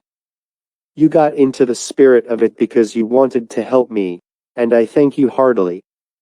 "Well, I thought it wasn't a time to mind one's P's and Q's exactly. And really it's wonderful how one gets on without them. I hate formality myself." The dear fellow was the most formal man I had ever met. "Why don't you dance, Mr. Brownrigg?" "Who'd care to dance with me, sir?" "I don't care to dance with an old woman, and a young woman won't care to dance with me. I'll find you a partner, if you will put yourself in my hands." "I don't mind trusting myself to you, sir." So I led him to Jane Rogers. She stood up in respectful awe before the master of her destiny. There were signs of calcitration in the churchwarden, when he perceived whither I was leading him. But when he saw the girl stand trembling before him, whether it was that he was flattered by the signs of his own power, accepting them as homage, or that his hard heart actually softened a little, I cannot tell, but, after just a perceptible hesitation, he said, "Come along, my lass, and let's have a hop together." She obeyed very sweetly. "Don't be too shy," I whispered to her as she passed me. And the churchwarden danced very heartily, with the lady's maid. I then asked him to take her into the house, and give her something to eat in return for her song. He yielded somewhat awkwardly, and what passed between them I do not know. But when they returned, she seemed less frightened at him than when she heard me make the proposal. And when the company was parting, I heard him take leave of her with the words, "Give us a kiss, my girl, and let bygones be bygones." Which kiss I heard with delight. For had I not been a peacemaker in this matter? And had I not then a right to feel blessed? But the understanding was brought about simply by making the people meet, compelling them, as it were, to know something of each other really. Hitherto this girl had been a mere name, or phantom at best, to her lover's father, and it was easy for him to treat her as such, that is, as a mere fancy of his son's. The idea of her had passed through his mind, but with what vividness any idea, notion, or conception could be present to him, my readers must judge from my description of him. So that obstinacy was a ridiculously easy accomplishment to him. For he never had any notion of the matter, to which he was opposed, only of that which he favored. It is very easy indeed for such people to stick to their point. But I took care that we should have dancing in moderation. It would not do for people either to get weary with recreation, or excited with what was not worthy of producing such an effect. Indeed, we had only 6 country dances during the evening. That was all. And between the dances I read 2 or 3 of Wordsworth's ballads to them, and they listened even with more interest than I had been able to hope for. The fact was, that the happy and free-hearted mood they were in enabled the judgment. I wish one knew always by what musical spell to produce the right mood for receiving and reflecting a matter, as it really is. Every true poem carries this spell with it in its own music, which it sends out before it as a harbinger, or properly a herberger, to prepare a harbor or lodging for it. But then it needs a quiet mood first of all, to let this music be listened to. For I thought with myself, if I could get them to like poetry, and beautiful things in words, it would not only do them good, but help them to see what is in the Bible, and therefore to love it more. For I never could believe that a man who did not find God in other places, as well as in the Bible, ever found him there, at all. And I always thought, that to find God in other books enabled us to see clearly, that he was more in the Bible than in any other book, or all other books put together. After supper we had a little more singing. And to my satisfaction nothing came to my eyes or ears, during the whole evening, that was undignified or ill-bred. Of course, I knew that many of them must have to behaviors, and that now they were on their good behavior. But I thought the oftener such were put on their good behavior, giving them the opportunity of finding out how nice it was, the better. It might make them ashamed of the other at last. There were many little bits of conversation I overheard, which I should like to give my readers, but I cannot dwell longer upon this part of my annals. Especially I should have enjoyed recording one piece of talk, in which Old Rogers was evidently trying to move a more directly religious feeling in the mind of Dr. Duncan. I thought I could see that the difficulty with the noble old gentleman was one of expression. But after all, the old formist man was a seer of the kingdom, and the other, with all his refinement, and education, and goodness too, was but a child in it. Before we parted, I gave to each of my guests a sheet of Christmas carols, gathered from the older portions of our literature. For most of the modern hymns are to my mind neither milk nor meat, mere wretched imitations. There were a few curious words and idioms in these, but I thought it better to leave them as they were, for they might set them inquiring, and give me an opportunity of interesting them further, some time or other, in the history of a word. For, in their ups and downs of fortune, Words fare very much like human beings. Chapter 11. Sermon on God and Mammon. I never asked questions about the private affairs of any of my parishioners, except of themselves individually upon occasion of their asking me for advice, and some consequent necessity for knowing more than they told me. Hence, I believe, they became the more willing that I should know. But I heard a good many things from others, notwithstanding, for I could not be constantly closing the lips of the communicative as I had done those of Jane Rogers. And amongst other things, I learned that Miss Oldcastle went most Sundays to the neighboring town of Adishead to church. Now I had often heard of the ability of the rector, and although I had never met him, was prepared to find him a cultivated, if not an original man.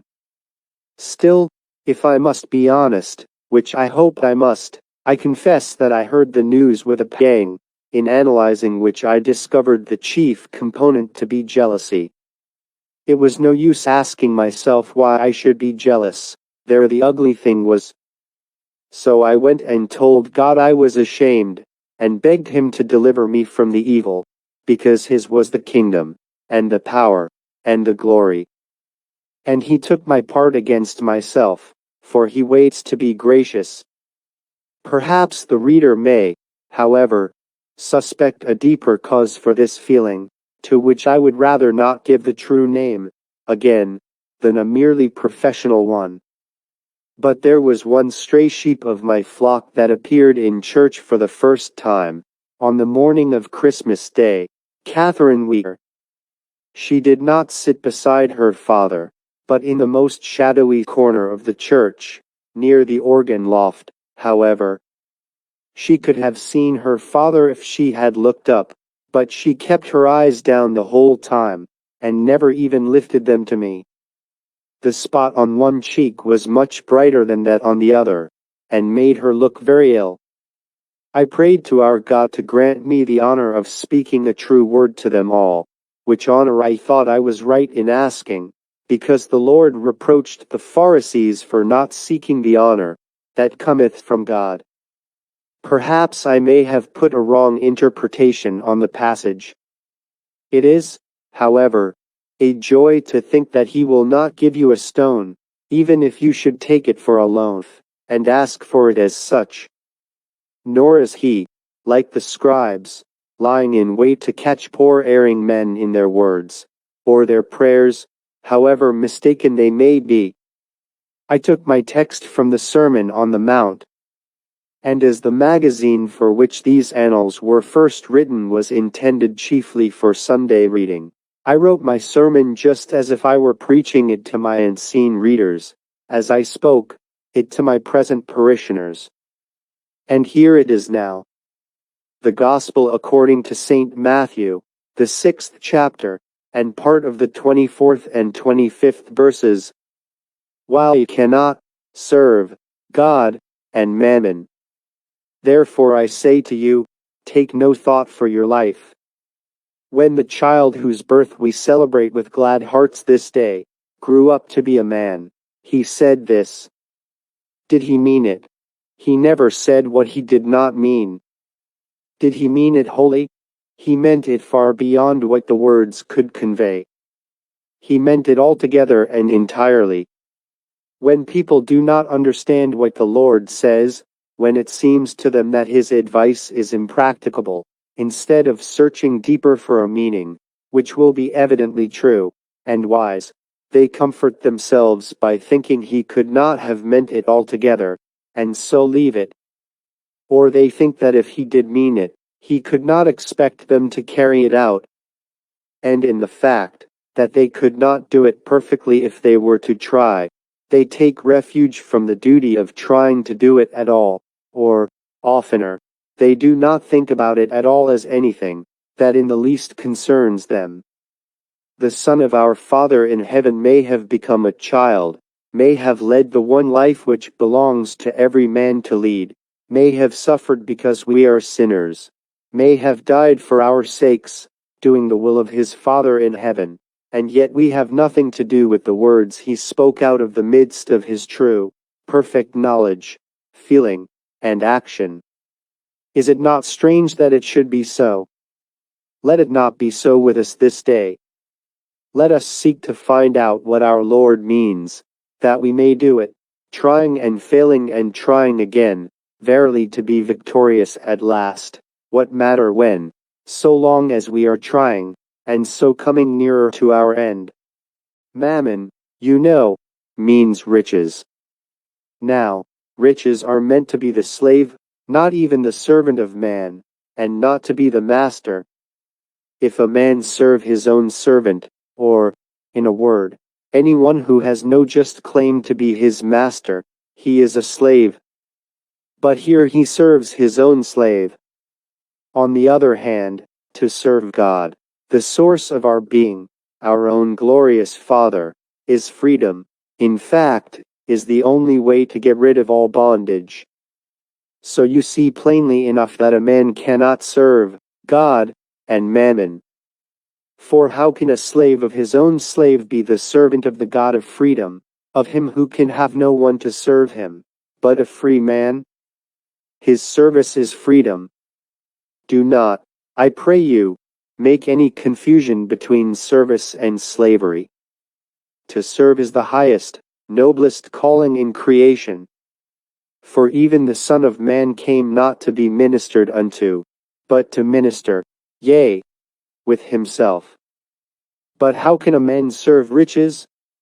Why, when he says to riches, yea are my good, when he feels he cannot be happy without them, when he puts forth the energies of his nature to get them, when he schemes and dreams, and lies awake about them, when he will not give to his neighbor for fear of becoming poor himself, when he wants to have more, and to know he has more than he can need, when he wants to leave money behind him, not for the sake of his children or relatives, but for the name of the wealth, when he leaves his money, not to those who need it, even of his relations, but to those who are rich like himself, making them yet more of slaves to the overgrown monster they worship, for his size.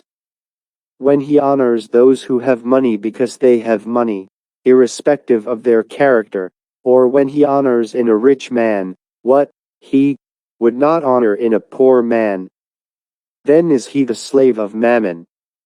Still more is he Mammon's slave, when his devotion to his God makes him oppressive to those over whom his wealth gives him power, or when he becomes unjust in order to add to his stores. How will it be with such a man when on a sudden he finds that the world has vanished, and he is alone with God?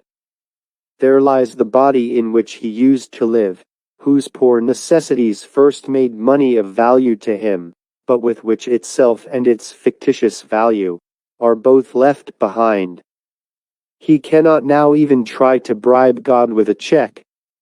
The angels will not bow down to him because his property, as set forth in his will, takes 5 or 6 figures to express its amount. It makes no difference to them that he has lost it, though, for they never respected him.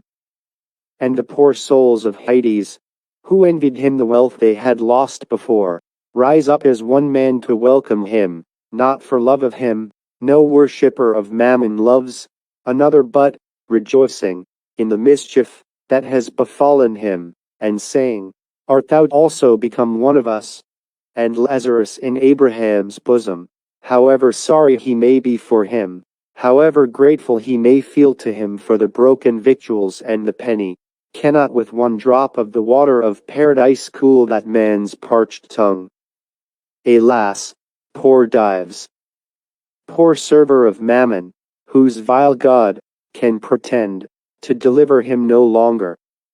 Or rather, for the blockish God never pretended anything, it was the man's own doing. Alas for the Mammon worshipper!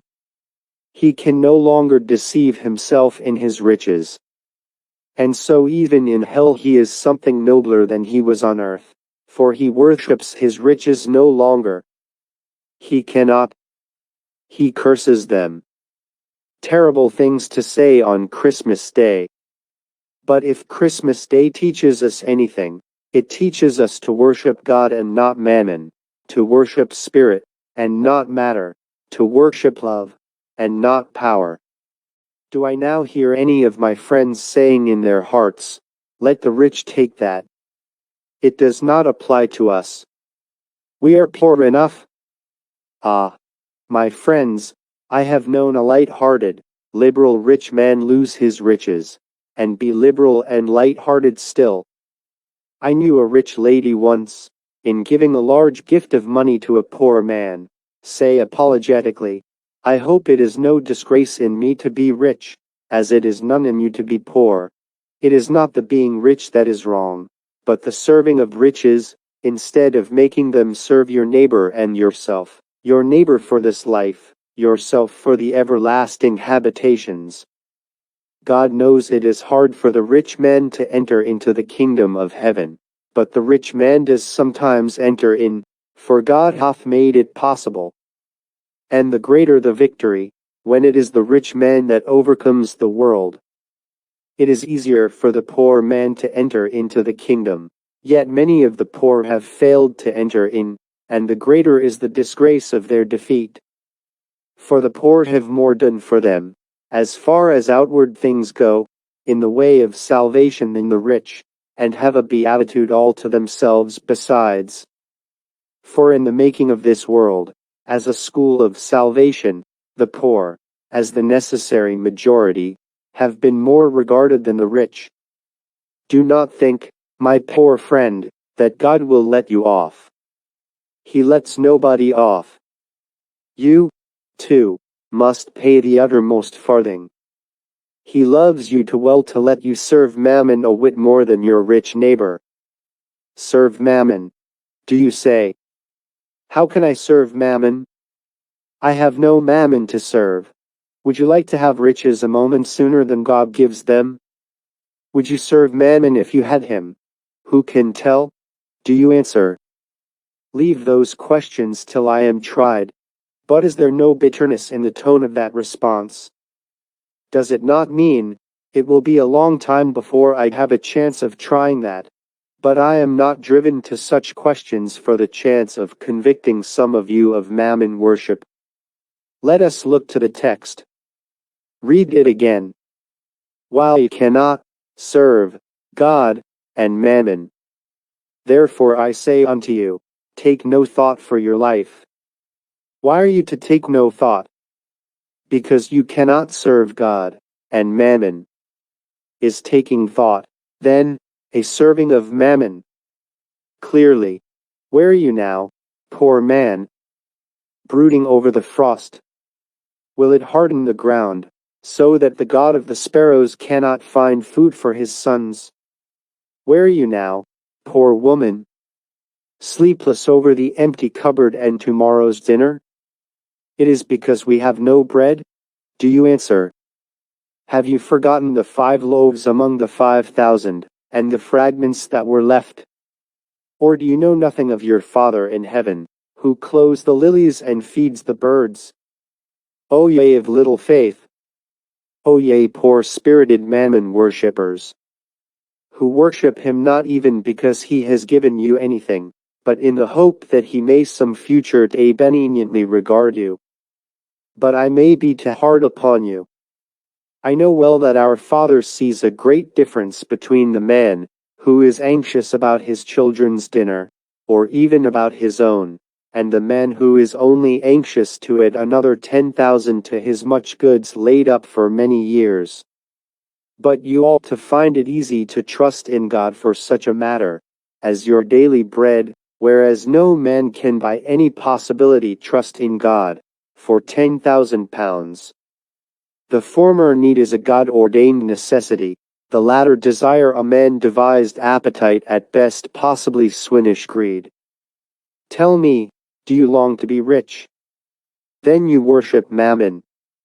Tell me, do you think you would feel safer if you had money in the bank? Then you are mammon worshippers, for you would trust the barn of the rich man rather than the God, who makes the corn to grow. Do you say, What shall we eat? And what shall we drink? And wherewithal shall we be clothed? Are you thus of doubtful mind? Then you are mammon worshippers. But how is the work of the world to be done if we take no thought? We are nowhere told not to take thought. We must take thought. The question is, what are we to take or not to take thought about? By some who do not know God, little work would be done if they were not driven by anxiety of some kind. But you, friends, are you content to go with the nations of the earth? Or do you seek a better way, the way that the Father of nations would have you walk in? What then are we to take thought about? Why? About our work. What are we not to take thought about? Why? About our life. The one is our business, the other is God's. But you turn it the other way. You take no thought of earnestness about the doing of your duty, but you take thought of care lest God should not fulfill his part in the goings-on of the world. A man's business is just to do his duty. God takes upon himself the feeding and the clothing. Will the work of the world be neglected, if a man thinks of his work, his duty, God's will to be done, instead of what he is to eat, what he is to drink, and wherewithal he is to be clothed? And remember, all the needs of the world come back to these three. You will allow, I think, that the work of the world will be only so much the better done, that the very means of procuring the raiment or the food will be the more thoroughly used. What, then, is the only region on which the doubt can settle? Why, God. He alone remains to be doubted. Shall it be so with you? Shall the Son of Man, the baby now born, and forever with us, find no faith in you? Ah, my poor friend, who canst not trust in God, I was going to say you deserve, but what do I know of you to condemn and judge you? I was going to say, you deserve to be treated like the child who frets and complains because his mother holds him on her knee, and feeds him mouthful by mouthful, with her own loving hand. I meant, you deserve to have your own way for a while, to be set down, and told to help yourself, and see what it will come to have your mother open the cupboard door for you, and leave you alone to your pleasures. Alas! Poor child! When the sweets begin to pall, and the twilight begins to come duskly into the chamber, and you look about all at once, and see no mother, how will your cupboard comfort you then? Ask it for a smile, for a stroke of the gentle hand, for a word of love. All the full-fed mammon can give you is what your mother would have given you without the consequent loathing, with the light of her countenance upon it all, and the arm of her love around you. And this is what God does sometimes, I think, with the mammon worshippers amongst the poor. He says to them, take your mammon, and see what he is worth. Ah, friends, the children of God can never be happy serving other than him. The prodigal might fill his belly with riotous living, or with the husks that the swine ate. It was all one, so long as he was not with his Father. His soul was wretched. So would you be if you had wealth, for I fear you would only be worse mammon worshippers than now, and might well have to thank God for the misery of any swine trough that could bring you to your senses. But we do see people die of starvation sometimes, yes. But if you did your work in God's name, and left the rest to him, that would not trouble you. You would say, if it be God's will that I should starve, I can starve as well as another. And your mind would be at ease. Thou wilt keep him in perfect peace, whose mind is stayed upon thee, because he trusteth in thee. Of that I am sure. It may be good for you to go hungry and barefoot, but it must be utter death to have no faith in God. It is not, however, in God's way of things, that the man who does his work shall not live by it. We do not know why here and there a man may be left to die of hunger, But I do believe that they who wait upon the Lord shall not lack any good. What it may be good to deprive a man of till he knows and acknowledges whence it comes, it may be still better to give him when he has learned that every good and every perfect gift is from above, and cometh down from the Father of lights. I should like to know a man who just minded his duty, and troubled himself about nothing, who did his own work, and did not interfere with God's. How nobly he would work, working not for reward, but because it was the will of God. How happily he would receive his food and clothing, receiving them as the gifts of God. What peace would be his? What a sober gaiety! How hearty and infectious his laughter! What a friend he would be! How sweet his sympathy! And his mind would be so clear, he would understand everything, his eye being single, his whole body would be full of light. No fear of his ever doing a mean thing. He would die in a ditch, rather. It is this fear of want that makes men do mean things. They are afraid to part with their precious Lord, Mammon. He gives no safety against such a fear. One of the richest men in England is haunted with the dread of the workhouse. This man, whom I should like to know, would be sure that God would have him liberal, and he would be what God would have him. Riches are not in the least necessary to that. Witness our Lord's admiration of the poor widow, with her great farthing. But I think I hear my troubled friend who does not love money, and yet cannot trust in God out and out, though she fain would, I think I hear her say, I believe I could trust him for myself, or at least I should be ready to dare the worst for his sake, but my children, it is the thought of my children that is too much for me. Ah, woman! She whom the Saviour praised so pleasedly, was one who trusted him for her daughter. What an honor she had! Be it unto thee even as you will. Do you think you love your children better than he who made them? Is not your love what it is because he put it into your heart first? Have not you often been cross with them? Sometimes unjust to them? Whence came the returning love that rose from unknown depths in your being, and swept away the anger and the injustice? You did not create that love. Probably you were not good enough to send for it by prayer. But it came.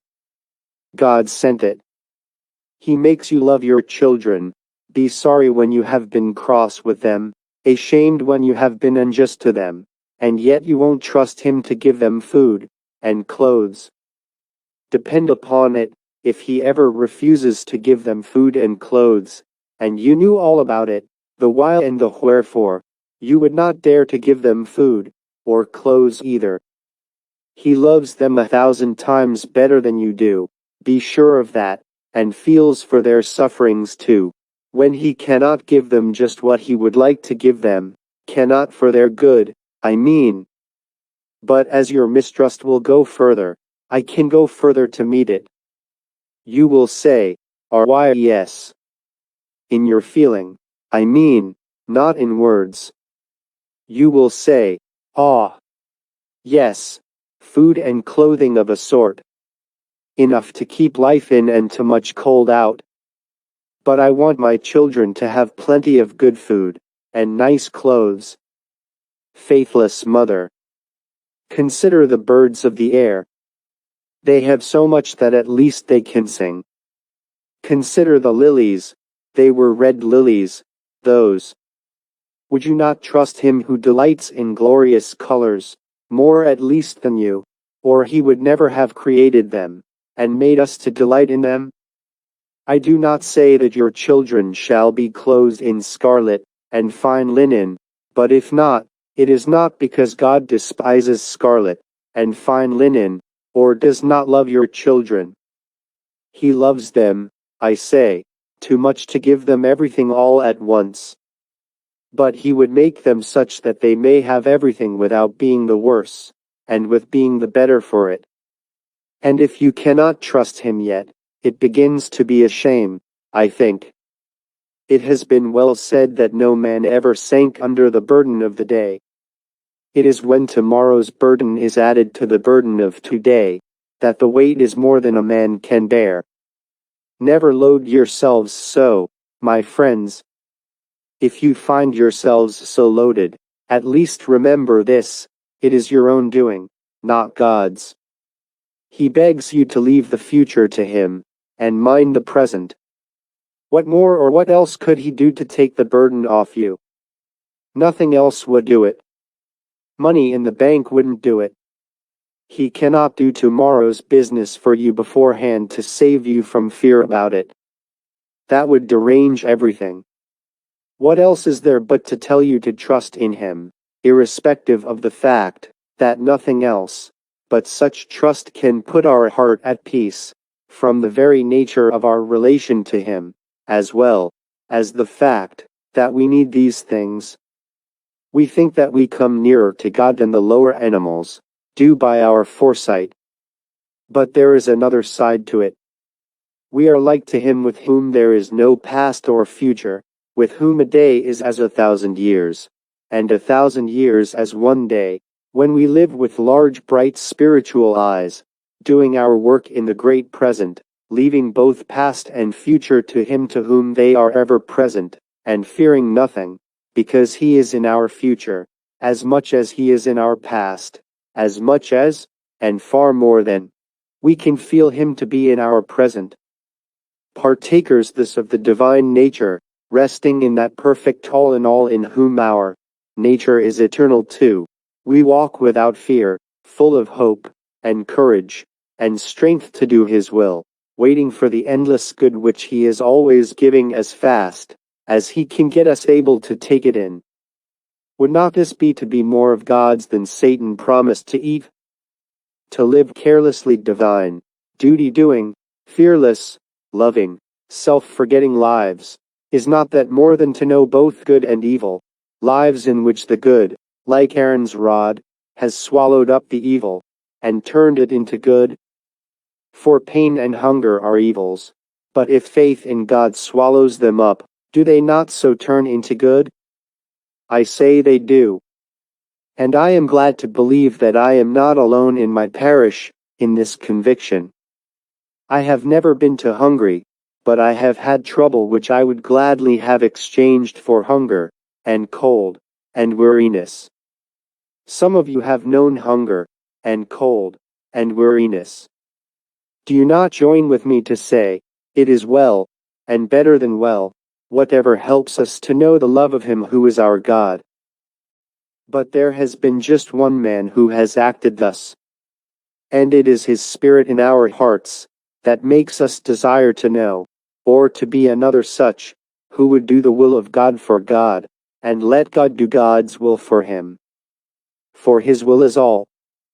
And this man is the baby whose birth we celebrate this day. Was this a condition to choose, that of a baby, by one who thought it part of a man's high calling, to take care of the morrow? Did he not thus cast the whole matter at once upon the hands and heart of his Father?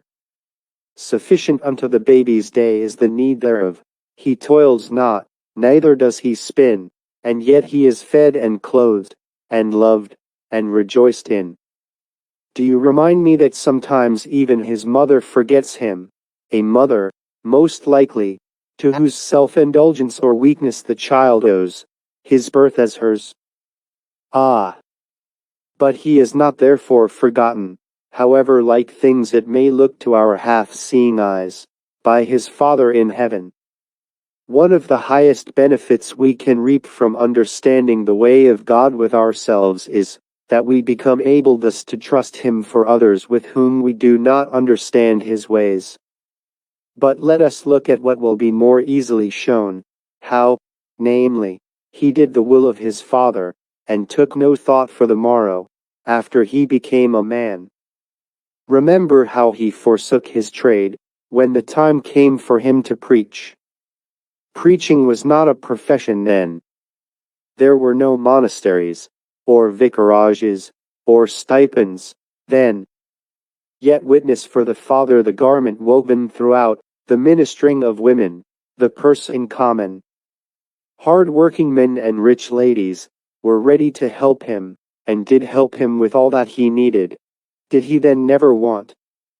Yes, once at least, for a little while only. He was a-hungered in the wilderness. Make bread, said Satan. No, said our Lord.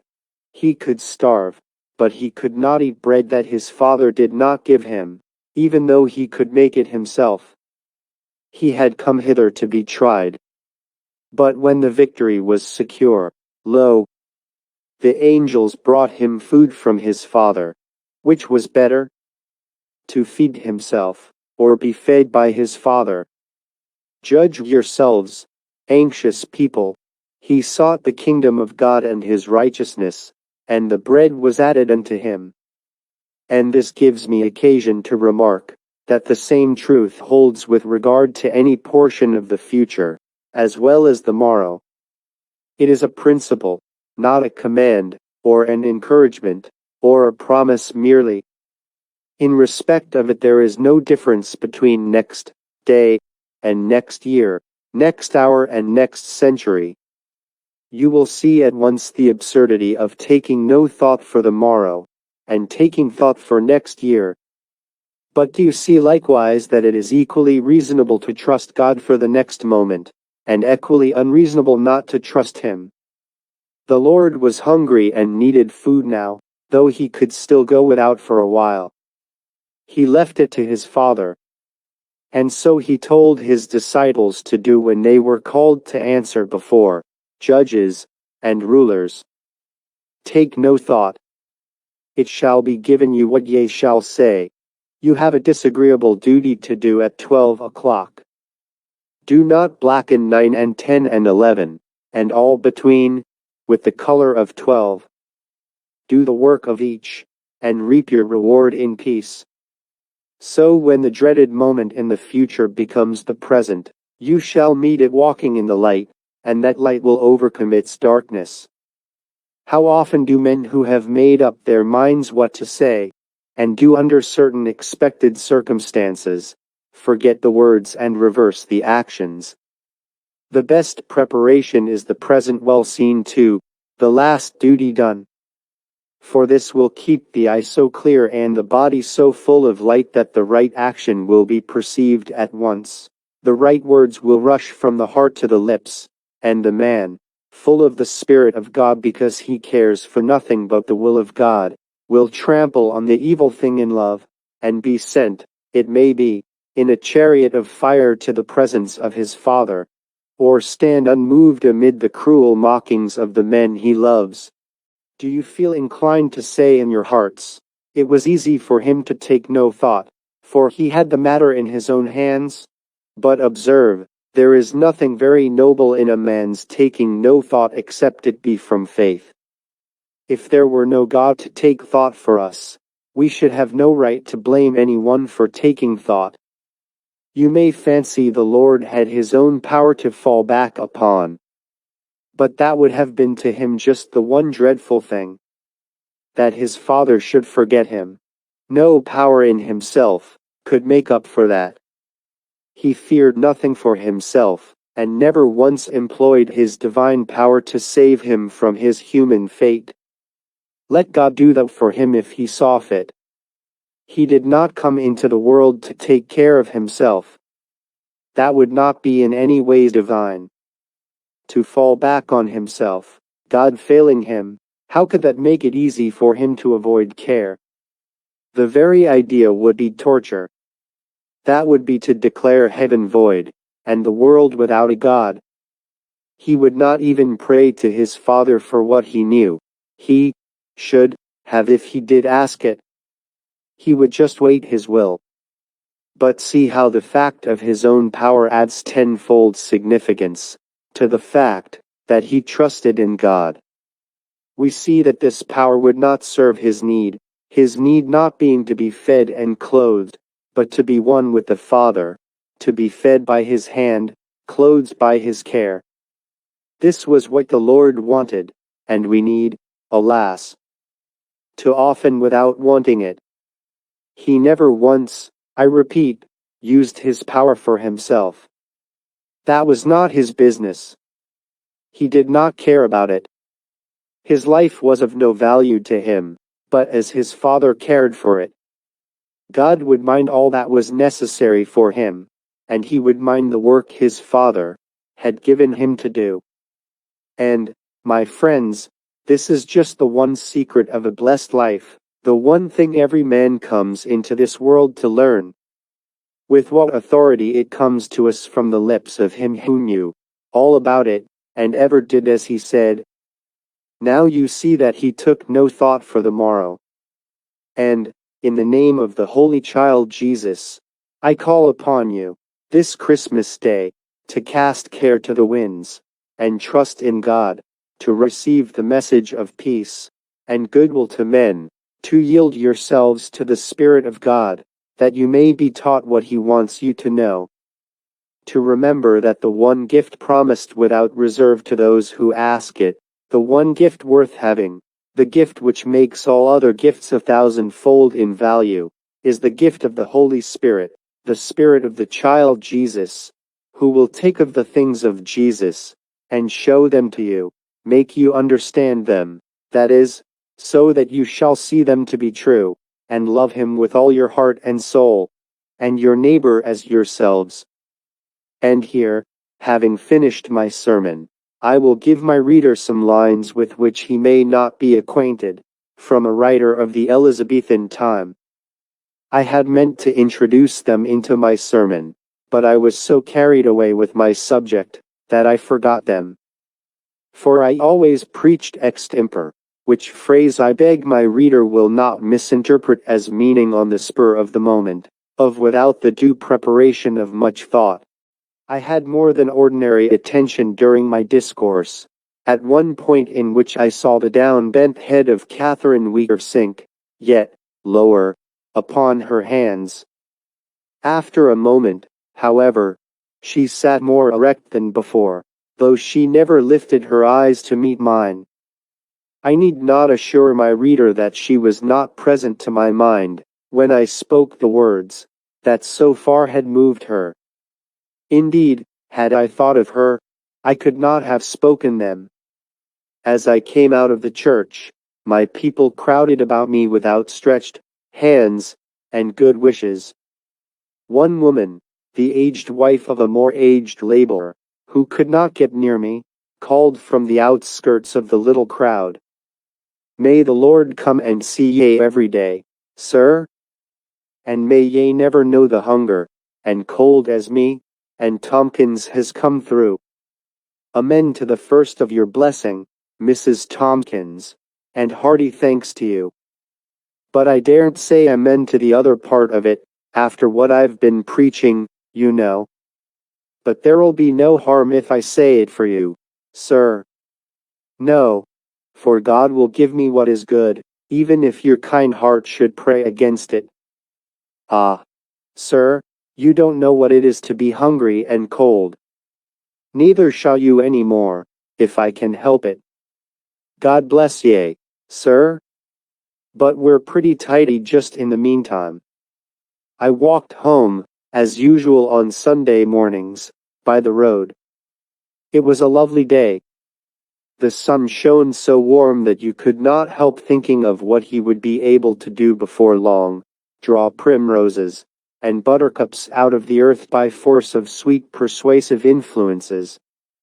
But in the shadows lay fine webs and laces of ice, so delicately lovely that one could not but be glad of the cold, that made the water able to please itself by taking such graceful forms. And I wondered over again for the 100th time, what could be the principle which, in the wildest, most lawless, fantastically chaotic, apparently capricious work of nature, always kept it beautiful. The beauty of holiness must be at the heart of it somehow, I thought. Because our God is so free from stain, so loving, so unselfish, so good, so altogether what He wants us to be, so holy, therefore all His works declare Him in beauty. His fingers can touch nothing but to mold it into loveliness, and even the play of his elements is in grace and tenderness of form. And then I thought how the sun, at the farthest point from us, had begun to come back towards us, looked upon us with a hopeful smile, was like the Lord when he visited his people as a little one of themselves, to grow upon the earth till it should blossom as the rose, in the light of his presence. Ah, Lord, I said, in my heart, draw near unto thy people. It is springtime with thy world, but yet we have cold winds, and bitter hail, and pinched voices forbidding them, that follow thee and follow not with us. Draw nearer, Son of Righteousness, and make the trees bourgeois, and the flowers blossom, and the voices grow mellow and glad, so that all shall join in praising thee, and find thereby that harmony is better than unison. Let it be summer, O Lord, if it ever may be summer in this court of the Gentiles. But you hast told us that thy kingdom cometh within us, and so thy joy must come within us too. Draw nigh then, Lord, to those to whom you will draw nigh, and others beholding their welfare will seek to share therein too, and seeing their good works will glorify their Father in heaven. So I walked home, hoping in my Saviour, and wondering to think how pleasant I had found it to be his poor servant, to this people. Already the doubts which had filled my mind on that first evening of gloom, doubts as to whether I had any right to the priest's office, had utterly vanished, slain by the effort to perform the priest's duty. I never thought about the matter now, and how can doubt ever be fully met, but by action? Try your theory, try your hypothesis, or if it is not worth trying, give it up, pull it down. And I hope that if ever a cloud should come over me again, however dark and dismal it might be, I might be able, notwithstanding, to rejoice that the sun was shining on others though not on me, and to say with all my heart to my Father in heaven, Thy will be done. When I reached my own study, I sat down by a blazing fire, and poured myself out a glass of wine, for I had to go out again to see some of my poor friends, and wanted some luncheon first. It is a great thing to have the greetings of the universe presented in fire and food. Let me, if I may, be ever welcome to my room in winter by a glowing hearth, in summer by a vase of flowers. If I may not, let me then think how nice they would be, and bury myself in my work.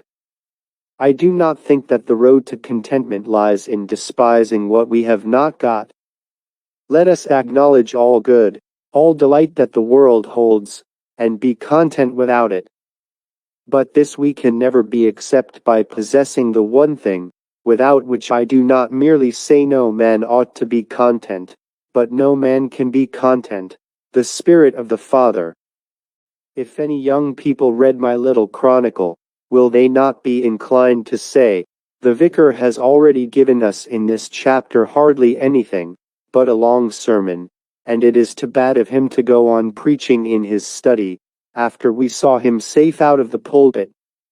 Ah, well, just one word, and I drop the preaching for a while. My word is this: I may speak long-windedly, and even inconsiderately as regards my young readers. What I say may fail utterly to convey what I mean. I may be actually stupid sometimes, and not have a suspicion of it, but what I mean is true, and if you do not know it to be true yet, some of you at least suspect it to be true, and some of you hope it is true.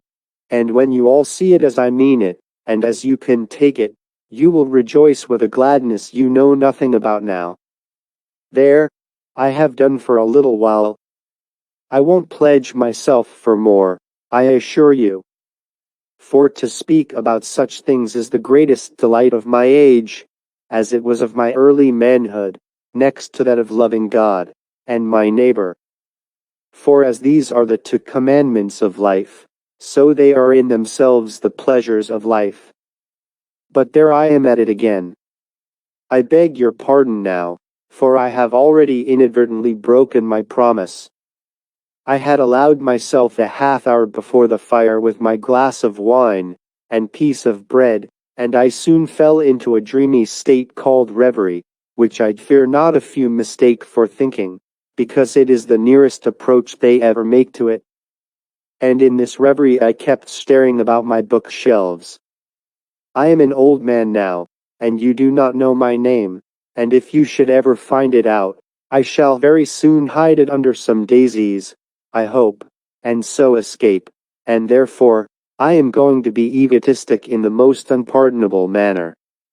I am going to tell you one of my faults, for it continues, I fear, to be one of my faults still, as it certainly was at the period of which I am now writing. I am very fond of books. Do not mistake me. I do not mean that I love reading. I hope I do. That is no fault, a virtue rather than a fault. But, as the old meaning of the word fond was foolish, I used that word. I am foolishly fond of the bodies of books, as distinguished from their souls, or thought element. I do not say I love their bodies as divided from their souls. I do not say I should let a book stand upon my shelves for which I felt no respect, except indeed it happened to be useful to me in some inferior way. But I delight in seeing books about me, books even of which there seems to be no prospect that I shall have time to read a single chapter before I lay this old head down, for the last time. Nay, more, I confess that if they are nicely bound, so as to glow and shine in such a firelight, as that by which I was then sitting, I like them ever so much the better. Nay, more yet, and this comes very near to showing myself worse than I thought I was when I began to tell you my fault, there are books upon my shelves which certainly at least would not occupy the place of honor they do occupy, had not some previous owner dressed them far beyond their worth, making modern apples of Sodom of them. Yet there I let them stay, because they are pleasant to the eye, although certainly not things to be desired to make one wise. I could say a great deal more about the matter, pro and con, but it would be worse than a sermon, I fear. For I suspect that by the time books, which ought to be loved for the truth that is in them, of one sort or another, come to be loved as articles of furniture, the mind has gone through a process more than analogous to that which the miser's mind goes through, namely, that of passing from the respect of money because of what it can do, to the love of money because it is money. I have not yet reached the furniture stage, and I do not think I ever shall. I would rather burn them all. Meantime, I think one safeguard is to encourage one's friends to borrow one's books, not to offer individual books, which is much the same as offering advice. That will probably take some of the shine off them, and put a few thumb marks in them, which both are very wholesome towards the arresting of the furniture declension. For my part, thumb marks I find very obnoxious, far more so than the spoiling of the binding.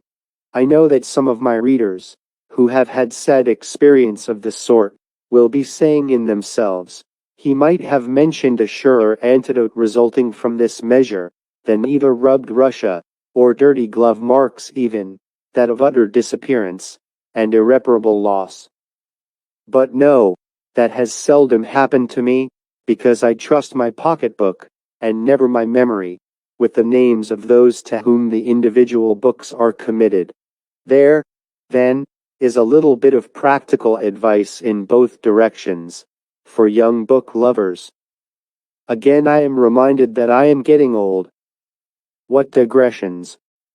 Gazing about on my treasures, the thought suddenly struck me that I had never done, as I had promised Judy, had never found out what her aunt's name meant in Anglo-Saxon. I would do so now.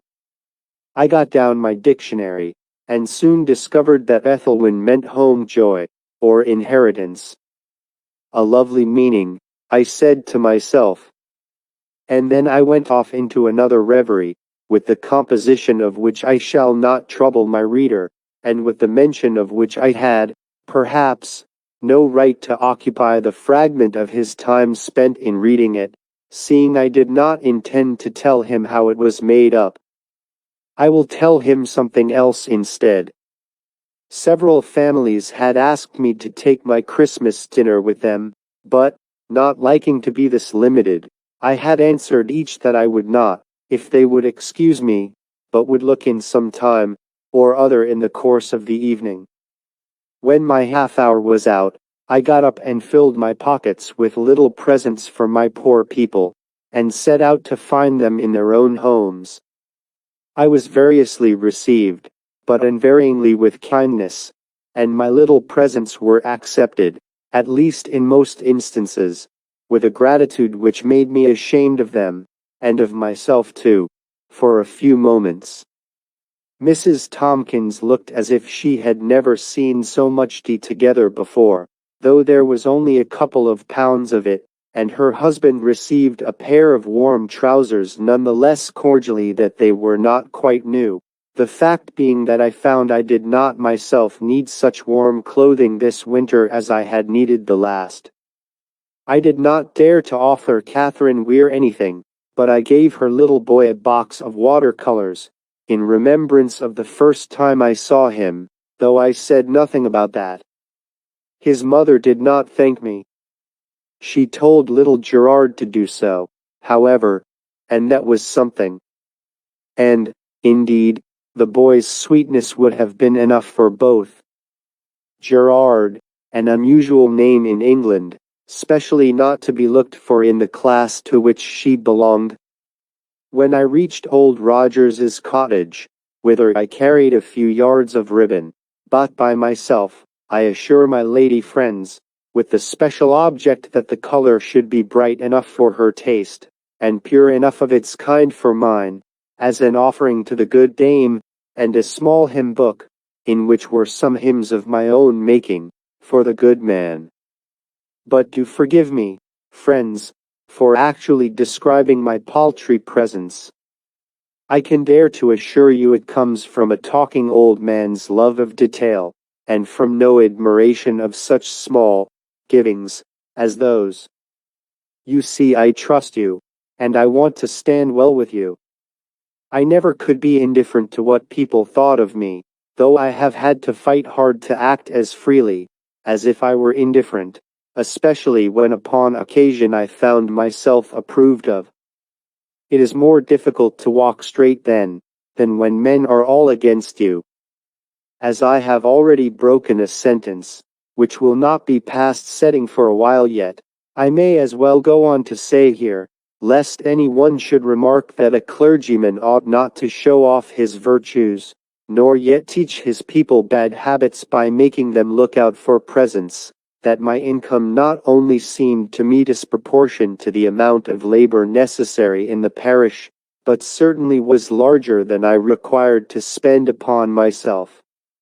And the miserly passion for books I contrived to keep a good deal in check, for I had no fancy for gliding devil wards, for the sake of a few books, after all. So there was no great virtue, was there, in easing my heart, by giving a few of the good things people give their children to my poor friends, whose kind reception of them gave me as much pleasure as the gifts gave them.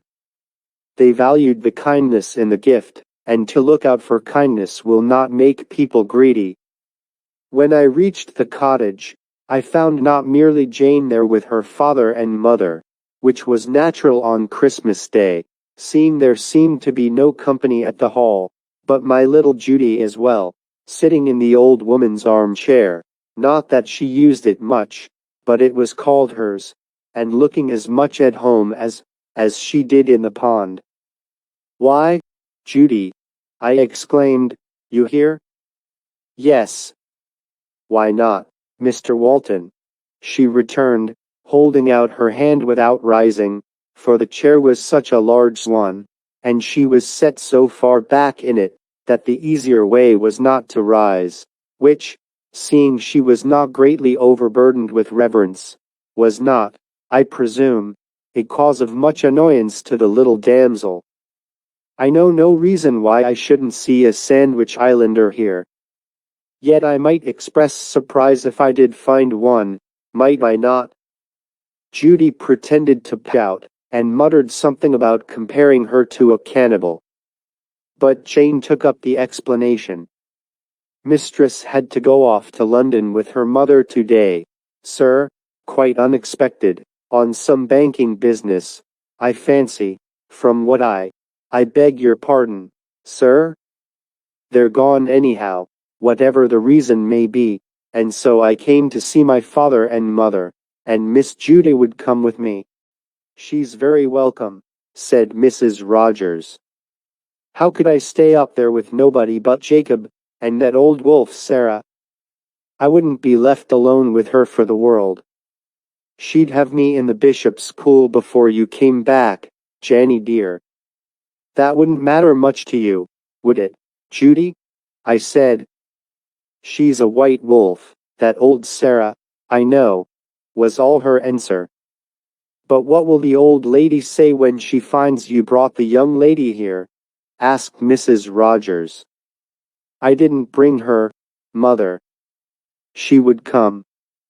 Besides, she'll never know it, said Judy.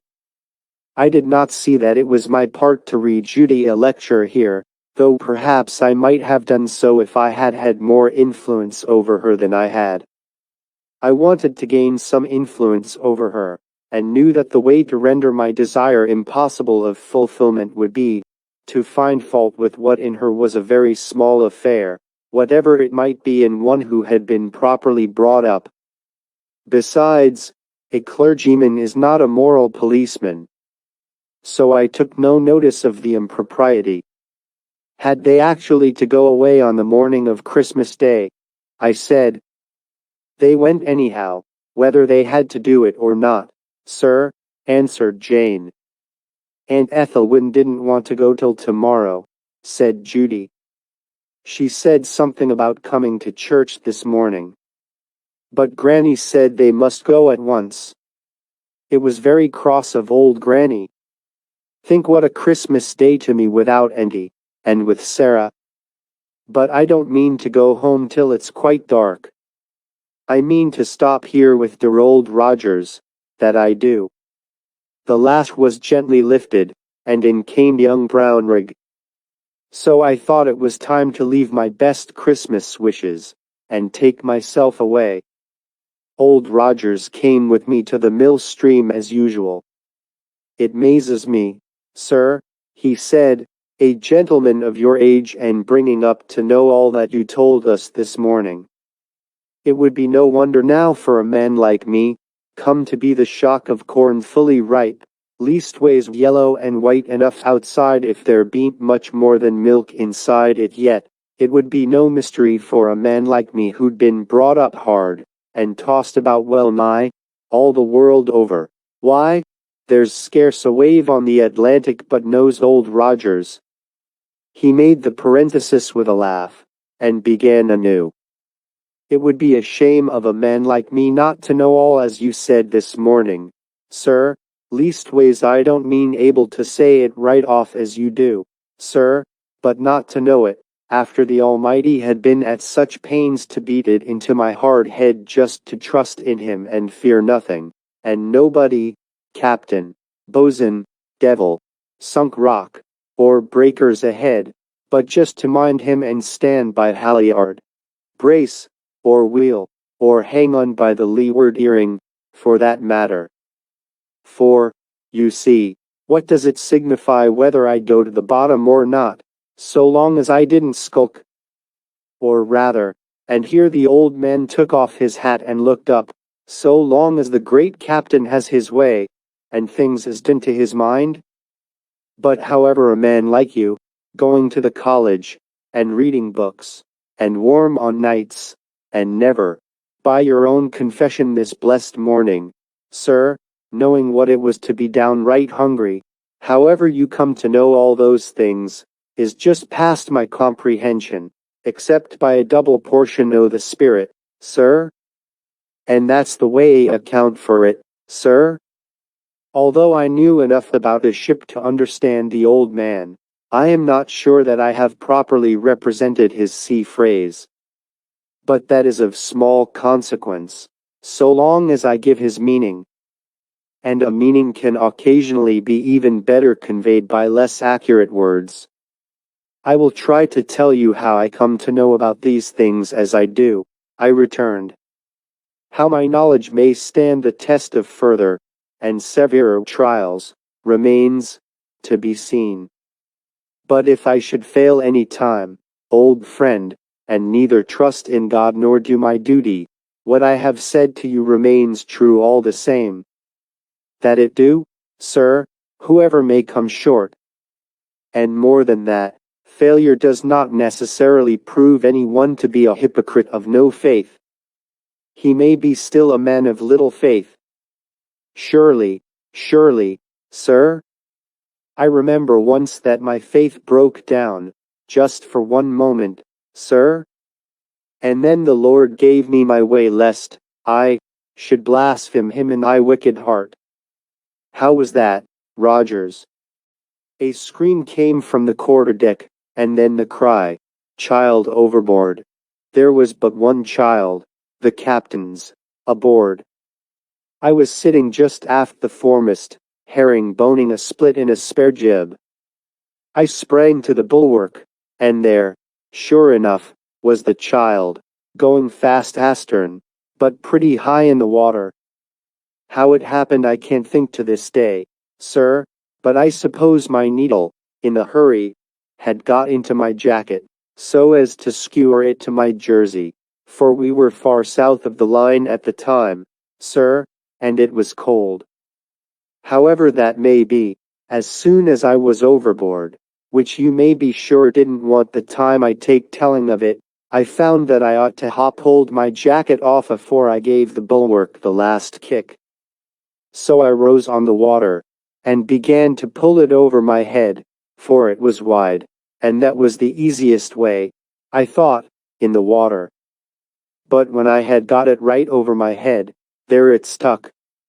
And there was I, blind as a Dutchman in a fog, and in as straight a jacket as ever poor wretch in Bedlam, for I could only just web my flippers. Mr. Walton, I believe I swore the Lord forgive me, but it was trying. And what was far worse, for one moment I disbelieved in him, and I do say that's worse than swearing, in a hurry I mean. And that moment something went, the jacket was off, and there was I feelin' as if every stroke I took was as wide as the main yard. I had no time to repent, only to thank God. And wasn't it more than I deserved, sir? Ah! He can rebuke a man for unbelief by giving him the desire of his heart. And that's a better rebuke than tying him up to the gratings. And did you save the child? Oh yes, sir. And wasn't the captain pleased? I believe he was, sir. He gave me a glass of grog, sir. But you was a saying of something, sir, when I interrupted of you. I am very glad you did interrupt me. I'm not though, sir. I've lost some that I'll never hear more. No, you shouldn't lose it. I was going to tell you how I think I came to understand a little about the things I was talking of today. That's it, sir, that's it. Well, sir, if you please. You've heard of Sir Philip Sidney, haven't you, old Rogers? He was a great joker, wasn't he, sir? No, you're thinking of Sidney Smith, Rogers. It may be, sir. I am an ignorant man. You are no more ignorant than you ought to be, but it is time you should know him, for he was just one of your sort. I will come down some evening, and tell you about him. I may as well mention here that this led to week evening lectures in the barn, which, with the help of WEIR the carpenter, was changed into a comfortable room, with fixed seats all round it, and plenty of cane chairs besides, for I always disliked forms in the middle of a room. The object of these lectures was to make the people acquainted with the true heroes of their own country, men great in themselves. And the kind of choice I made may be seen by those who know about both, from the fact that, while my first two lectures were on Philip Sidney, I did not give one whole lecture even to Walter Raleigh, grand fellow as he was. I wanted chiefly to set forth the men that could rule themselves, first of all, after a noble fashion. But I have not finished these lectures yet, for I never wished to confine them to the English heroes. I am going on still, old men as I am not, however, without retracing past grounds sometimes, for a new generation has come up since I came here, and there is a new one behind coming up now which I may be honored to present in its turn to some of this grand company. This cloud of witnesses to the truth in our own, and other lands, some of whom subdued kingdoms, and others were tortured to death, for the same cause, and with the same result. Meantime, I went on, I only want to tell you one little thing he says in a letter to a younger brother whom he wanted to turn out as fine a fellow as possible. It is about horses, or rather, riding, for Sir Philip was the best horseman in Europe, in his day, as, indeed, all things taken together, he seems to have really been the most accomplished man generally of his time, in the world. Writing to this brother he says, I could not repeat the words exactly to Old Rogers, but I think it better to copy them exactly, in writing this account of our talk. At horsemanship, when you exercise it, read Crisson Claudio, and a book that is called La Gloria del Cavallo, with all that you may join the thorough contemplation of it with the exercise, and so shall you profit more in a month, than others in a year. I think I see what you mean, sir. I had got to learn it all without book, as it were, though you know I had my old Bible, that my mother gave me, and without that I should not have learned it at all. I only mean it comparatively, you know. You have had more of the practice, and I more of the theory. But if we had not both had both, we should neither of us have known anything about the matter. I never was content without trying at least to understand things, and if they are practical things, and you try to practice them at the same time, as far as you do understand them, there is no end to the way in which the one lights up the other. I suppose that is how, without your experience, I have more to say about such things than you could expect. You know besides that a small matter in which a principle is involved will reveal the principle, if attended to, just as well as a great one containing the same principle. The only difference, and that a most important one, is that, though I've got my clay and my straw together, and they stick pretty well as yet, my brick, after all, is not half so well baked as yours, old friend, and it may crumble away yet, though I hope not. I pray God to make both our bricks into stones of the New Jerusalem, sir. I think I understand you quite well. To know about a thing is of no use, except you do it. Besides, as I found out when I went to sea, you never can know a thing till you do it, though I thought I had a tidy fancy about some things beforehand. It's better not to be quite sure that all your seams are caulked, and so to keep a lookout on the bilge pump, isn't it, sir? During the most of this conversation, we were standing by the mill water, half frozen over. The ice from both sides came towards the middle, leaving an empty space between, along which the dark water showed itself, hurrying away, as if in fear of its life, from the white death of the frost. The wheel stood motionless, and the drip from the thatch of the mill over it in the sun had frozen in the shadow into icicles, which hung in long spikes from the spokes and the floats, making the wheel, soft green and mossy when it revolved in the gentle sun-mingled summer water, look like its own gray skeleton now.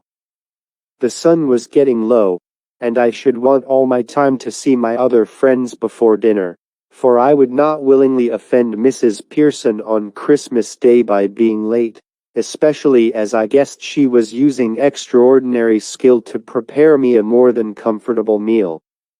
I must go, Old Rogers, I said, but I will leave you something to think about till we meet again. Find out why our Lord was so much displeased with the disciples, whom he knew to be ignorant men, for not knowing what he meant, when he warned them against the leaven of the Pharisees. I want to know what you think about it. You'll find the story told both in the 16th chapter of St. Matthew, and the 8th of St. Mark. Well, sir, I'll try. That is, if you will tell me what you think about it afterwards, so as to put me right, if I'm wrong. Of course I will, if I can find out an explanation to satisfy me. But it is not at all clear to me now. In fact, I do not see the connecting links of our Lord's logic in the rebuke he gives them. How am I to find out then, sir, knowing nothing of logic at all? Said the old man, his rough worn face summered over with his childlike smile. There are many things which a little learning, while it cannot really hide them, may make you less ready to see all at once, I answered, shaking hands with Old Rogers, and then springing across the brook with my carpet bag in my hand.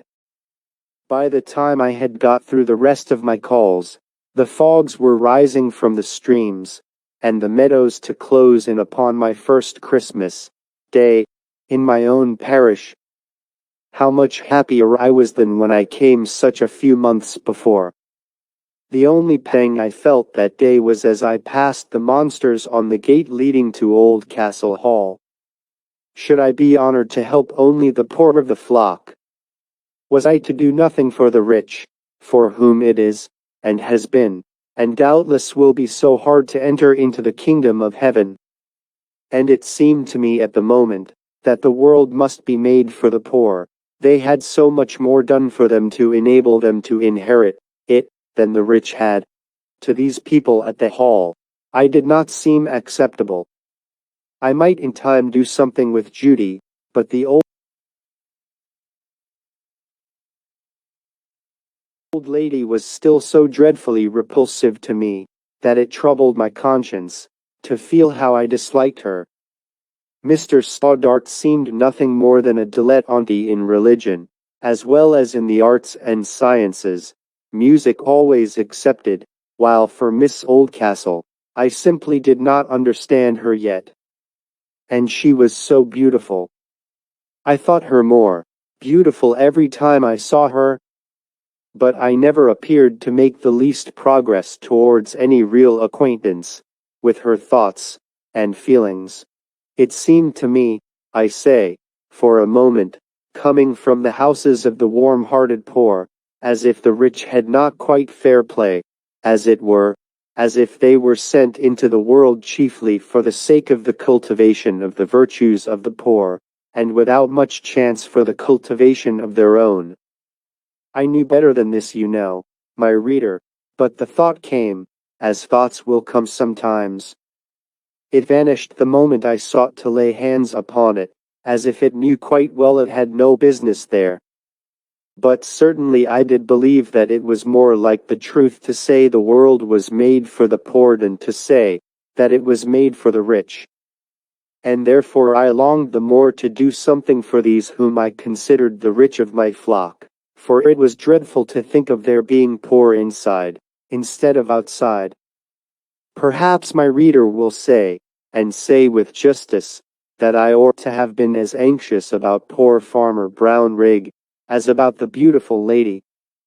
But the farmer had given me good reason to hope some progress in him, after the way he had given in about Jane Rogers.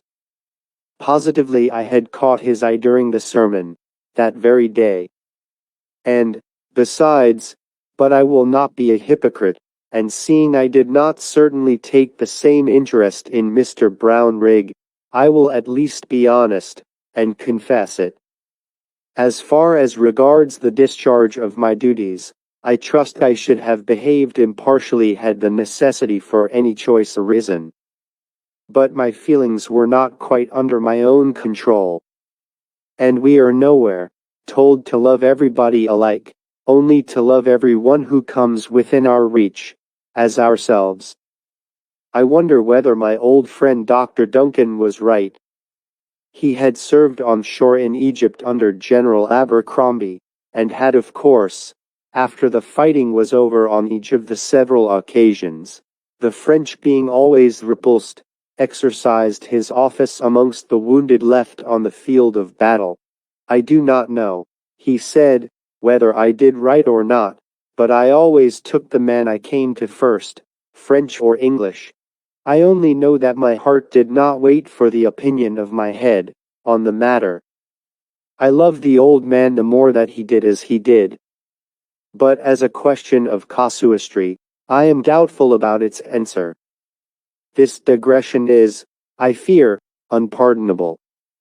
I made Mrs. Pearson sit down with me to dinner, for Christmas Day was not one to dine alone upon. And I have ever since had my servants to dine with me on Christmas Day.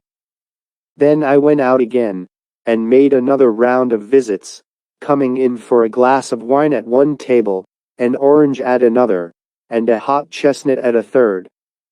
Those whom I could not see that day, I saw on the following days between it and the New Year. And so ended my Christmas holiday with my people. But there is one little incident which I ought to relate before I close this chapter, and which I am ashamed of having so nearly forgotten. When we had finished our dinner, and I was sitting alone drinking a glass of claret before going out again, Mrs. Pearson came in and told me that little Gerard WEIR wanted to see me. I asked her to show him in, and the little fellow entered, looking very shy, and clinging first to the door, and then to the wall. "Come, my dear boy," I said, "and sit down by me." He came directly and stood before me. "Would you like a little wine and water?" I said, for unhappily there was no dessert, Mrs. Pearson knowing that I never eat such things. "No, thank you, sir, I never tasted wine." I did not press him to take it. "Please, sir," he went on after a pause, putting his hand in his pocket, "mother gave me some goodies, and I kept them till I saw you come back, and here they are, sir." Does any reader doubt what I did or said upon this? I said, "Thank you, my darling," and I ate them up every one of them, that he might see me eat them before he left the house. And the dear child went off radiant. If anybody cannot understand why I did so, I begged him to consider the matter. If then he cannot come to a conclusion concerning it, I doubt if any explanation of mine would greatly subserve his enlightenment. Meantime, I am forcibly restraining myself from yielding to the temptation to set forth my reasons, which would result in a half-hour's sermon on the Jewish dispensation, including the burnt offering, and the wave and heave offerings, with an application to the ignorant nurses and mothers of English babies, who do the best they can to make original sin an actual fact by training children down in the way they should not go. Chapter 12. The Avenue. It will not appear strange that I should linger so long upon the first few months of my association with a people who, now that I am an old man, look to me like my own children. For those who were then older than myself are now old dwellers in those high countries, where there is no age, only wisdom, and I shall soon go to them. How glad I shall be to see my old Rogers again, who, as he taught me upon earth, will teach me yet more, I thank my God, in heaven. But I must not let the reverie which always gathers about the feather end of my pen the moment I take it up to write these recollections, interfere with the work before me. After this Christmas tide, I found myself in closer relationship to my parishioners, No doubt I was always in danger of giving a known offense to those who were ready to fancy that I neglected them, and did not distribute my favors equally. But as I never took offense, the offense I gave was easily got rid of. A clergyman, of all men, should be slow to take offense, for if he does, he will never be free or strong to reprove sin. And it must sometimes be his duty to speak severely to those, especially the good, who are turning their faces the wrong way. It is of little use to reprove the sinner, but it is worthwhile sometimes to reprove those who have a regard for righteousness, however imperfect they may be. Reprove not a scorner, lest he hate thee.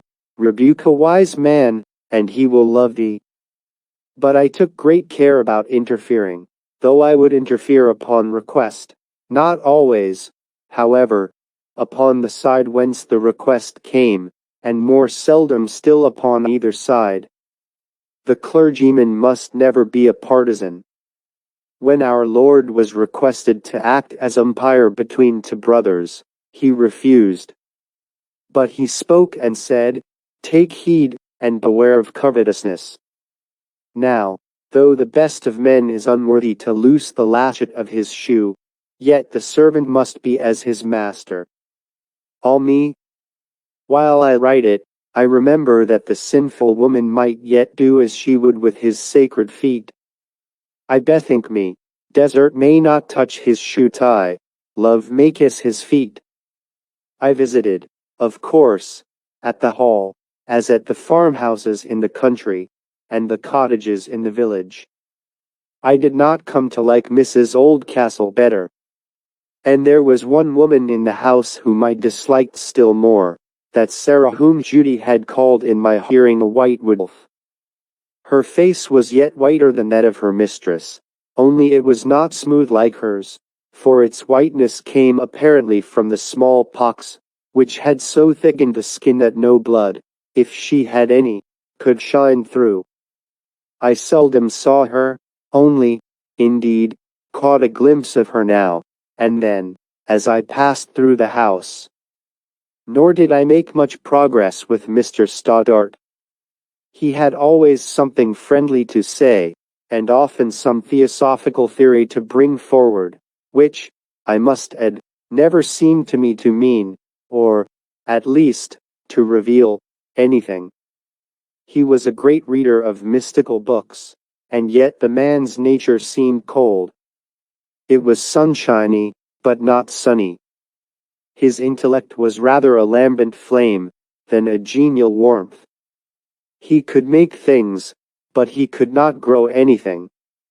And when I came to see that he had had more than anyone else to do with the education of Miss Oldcastle, I understood her a little better, and saw that her so-called education had been in a great measure repression, of a negative sort, no doubt, but not therefore the less mischievous.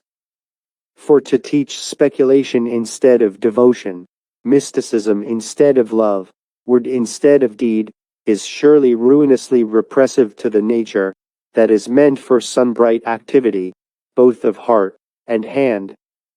My chief perplexity continued to be how he could play the organ, as he did. My reader will think that I am always coming round to Miss Oldcastle, but if he does, I cannot help it. I began, I say, to understand her a little better. She seemed to me always like one walking in a watery sunbeam, without knowing that it was but the wintry pledge of a summer sun at hand. She took it, or was trying to take it, for the sunlight, trying to make herself feel all the glory people said was in the light, instead of making haste towards the perfect day. I found afterwards that several things had combined to bring about this condition, and I know she will forgive me, should I, for the sake of others, endeavor to make it understood, by and by. I have not much more to tell my readers about this winter.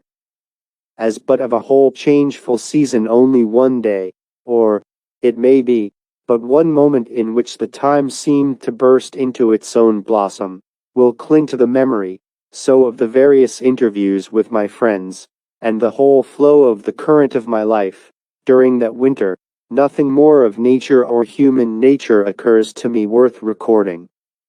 I will pass on to the summer season as rapidly as I may, though the early spring will detain me with the relation of just a single incident. I was on my way to the hall to see Mr. Stoddart. I wanted to ask him whether something could not be done beyond his exquisite playing to rouse the sense of music in my people. I believed that nothing helps you so much to feel as the taking of what share may, from the nature of the thing, be possible to you, because, for one reason, in order to feel, it is necessary that the mind should rest upon the matter, whatever it is. The poorest success, provided the attempt has been genuine, will enable one to enter into any art 10 times better than before. Now I had, I confess, little hope of moving Mr. Stoddart in the matter, but if I should succeed, I thought it would do himself more good to mingle with his humble fellows, in the attempt to do them a trifle of good, than the opening of any number of intellectual windows towards the circumambient truth. It was just beginning to grow dusk. The wind was blustering in gusts among the trees, swaying them suddenly and fiercely like a keen passion, now sweeping them all one way as if the multitude of tops would break loose and rush away like a wild river, and now subsiding as suddenly, and allowing them to recover themselves and stand upright, with tones and motions of indignant expostulation. There was just one cold bar of light in the west, and the east was one gray mass, while overhead the stars were twinkling. The grass and all the ground about the trees were very wet. The time seemed more dreary somehow than the winter. Rigor was past, and tenderness had not come. For the wind was cold without being keen, and bursting from the trees every now and then with a roar as of a sea breaking on distant sands, whirled about me, as if it wanted me to go and join in its fierce play. Suddenly I saw, to my amazement, in a walk that ran alongside of the avenue, Miss Oldcastle struggling against the wind, which blew straight down the path upon her. The cause of my amazement was twofold. First, I had supposed her with her mother in London, whither their journeys had been not infrequent since Christmas-tide, and next, why should she be fighting with the wind, so far from the house, with only a shawl drawn over her head? The reader may wonder how I should know her in this attire in the dusk, and where there was not the smallest probability of finding her. Suffice it to say that I did recognize her at once, and passing between two great tree trunks, and through an opening in some underwood, was by her side in a moment. But the noise of the wind had prevented her from hearing my approach, and when I uttered her name, she started violently, and, turning, drew herself up very haughtily, in part, I presume, to hide her tremor. She was always a little haughty with me, I must acknowledge. Could there have been anything in my address, however unconscious of it I was, that made her fear I was ready to become intrusive? Or might it not be that, hearing of my footing with my parishioners generally, she was prepared to resent any assumption of clerical familiarity with her, and so, in my behavior, any poor innocent bush was supposed to bear? For I need not tell my reader that nothing was farther from my intention, even with the lowliest of my flock, than to presume upon my position as clergyman. I think they all gave me the relation I occupied towards them personally, but I had never seen her look so haughty as now. If I had been watching her very thoughts she could hardly have looked more indignant. "I beg your pardon," I said, distressed. "I have startled you dreadfully." "Not in the least," she replied, but without moving, and still with a curve in her form like the neck of a frayed horse.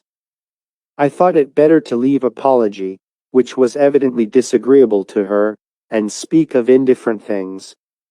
I was on my way to call on Mr. Stoddart, I said. You will find him at home, I believe. I fancied you in Mrs. Oldcastle in London. We returned yesterday. Still she stood as before. I made a movement in the direction of the house. She seemed as if she would walk in the opposite direction. May I not walk with you to the house? I am not going in just yet. Are you protected enough for such a night? I enjoy the wind. I bowed and walked on, for what else could I do? I cannot say that I enjoyed leaving her behind me in the gathering dark, the wind blowing her about with no more reverence than if she had been a bush of privet. Nor was it with a light heart that I bore her repulse as I slowly climbed the hill to the house. However, a little personal mortification is wholesome, though I cannot say either that I derived much consolation from the reflection. Sarah opened the glass door, her black, glossy, restless eyes looking out of her white face, from under gray eyebrows. I knew at once by her look beyond me, that she had expected to find me accompanied by her young mistress. I did not volunteer any information, as my reader may suppose.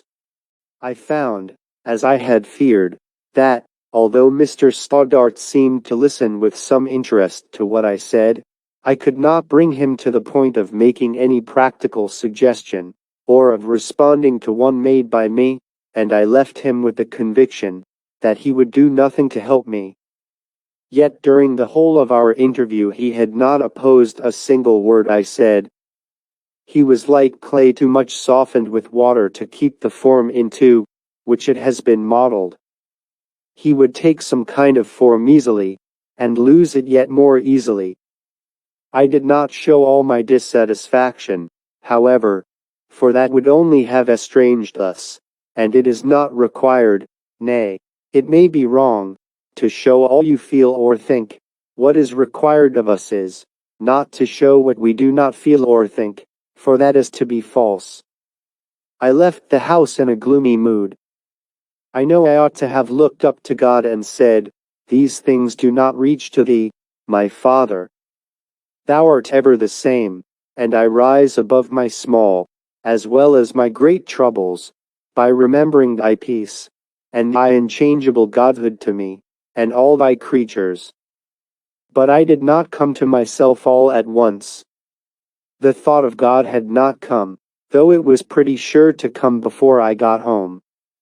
I was brooding over the littleness of all I could do, and feeling that sickness which sometimes will overtake a man in the midst of the work he likes best, when the unpleasant parts of it crowd upon him, and his own efforts, especially those made from the will without sustaining impulse, come back upon him with a feeling of unreality, decay, and bitterness, as if he had been unnatural and untrue, and putting himself in false relations by false efforts for good. I know this all came from selfishness, thinking about myself instead of about God and my neighbor. But so it was.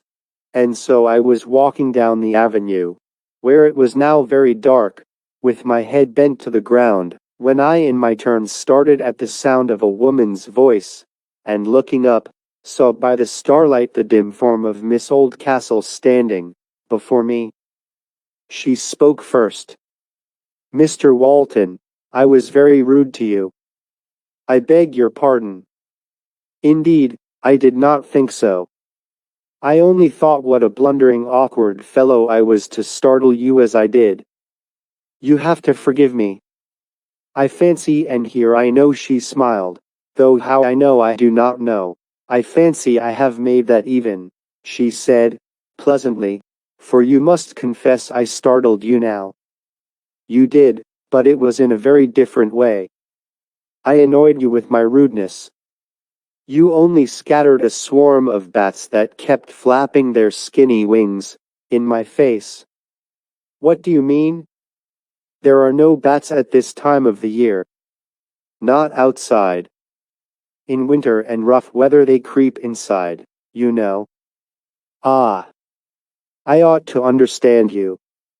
But I did not think you were ever like that. I thought you were too good. I wish I were. I hope to be someday. I am not yet, anyhow. And I thank you for driving the bats away in the meantime. You make me the more ashamed of myself to think that perhaps my rudeness had a share in bringing them. Yours is no doubt thankless labor sometimes. She seemed to make the last remarks just to prevent the conversation from returning to her as its subject. And now all the bright portions of my work came up before me. You are quite mistaken in that, Miss Oldcastle. On the contrary, the thanks I get are far more than commensurate with the labor. Of course one meets with a disappointment sometimes, but that is only when they don't know what you mean. And how should they know what you mean till they are different themselves? You remember what Wordsworth says on this very subject in his poem of Simonley. I do not know anything of Wordsworth. I've heard of hearts unkind, kind deeds with coldness still returning. Alas, the gratitude of men hath oftener left me mourning. I do not quite see what he means. May I recommend you to think about it? You will be sure to find it out for yourself, and that will be 10 times more satisfactory than if I were to explain it to you. And, besides, you will never forget it, if you do. Will you repeat the lines again? I did so. All this time the wind had been still. Now it rose with a slow gush in the trees. Was it fancy? Or, as the wind moved the shrubbery, did I see a white face? And could it be the white wolf, as Judy called her? I spoke aloud. But it is cruel to keep you standing here in such a night. You must be a real lover of nature to walk in the dark wind. I like it. Good night. So we parted. I gazed into the darkness after her, though she disappeared at the distance of a yard or two, and would have stood longer had I not still suspected the proximity of Judy's wolf, which made me turn and go home, regardless now of Mr. Stoddart's Doughins.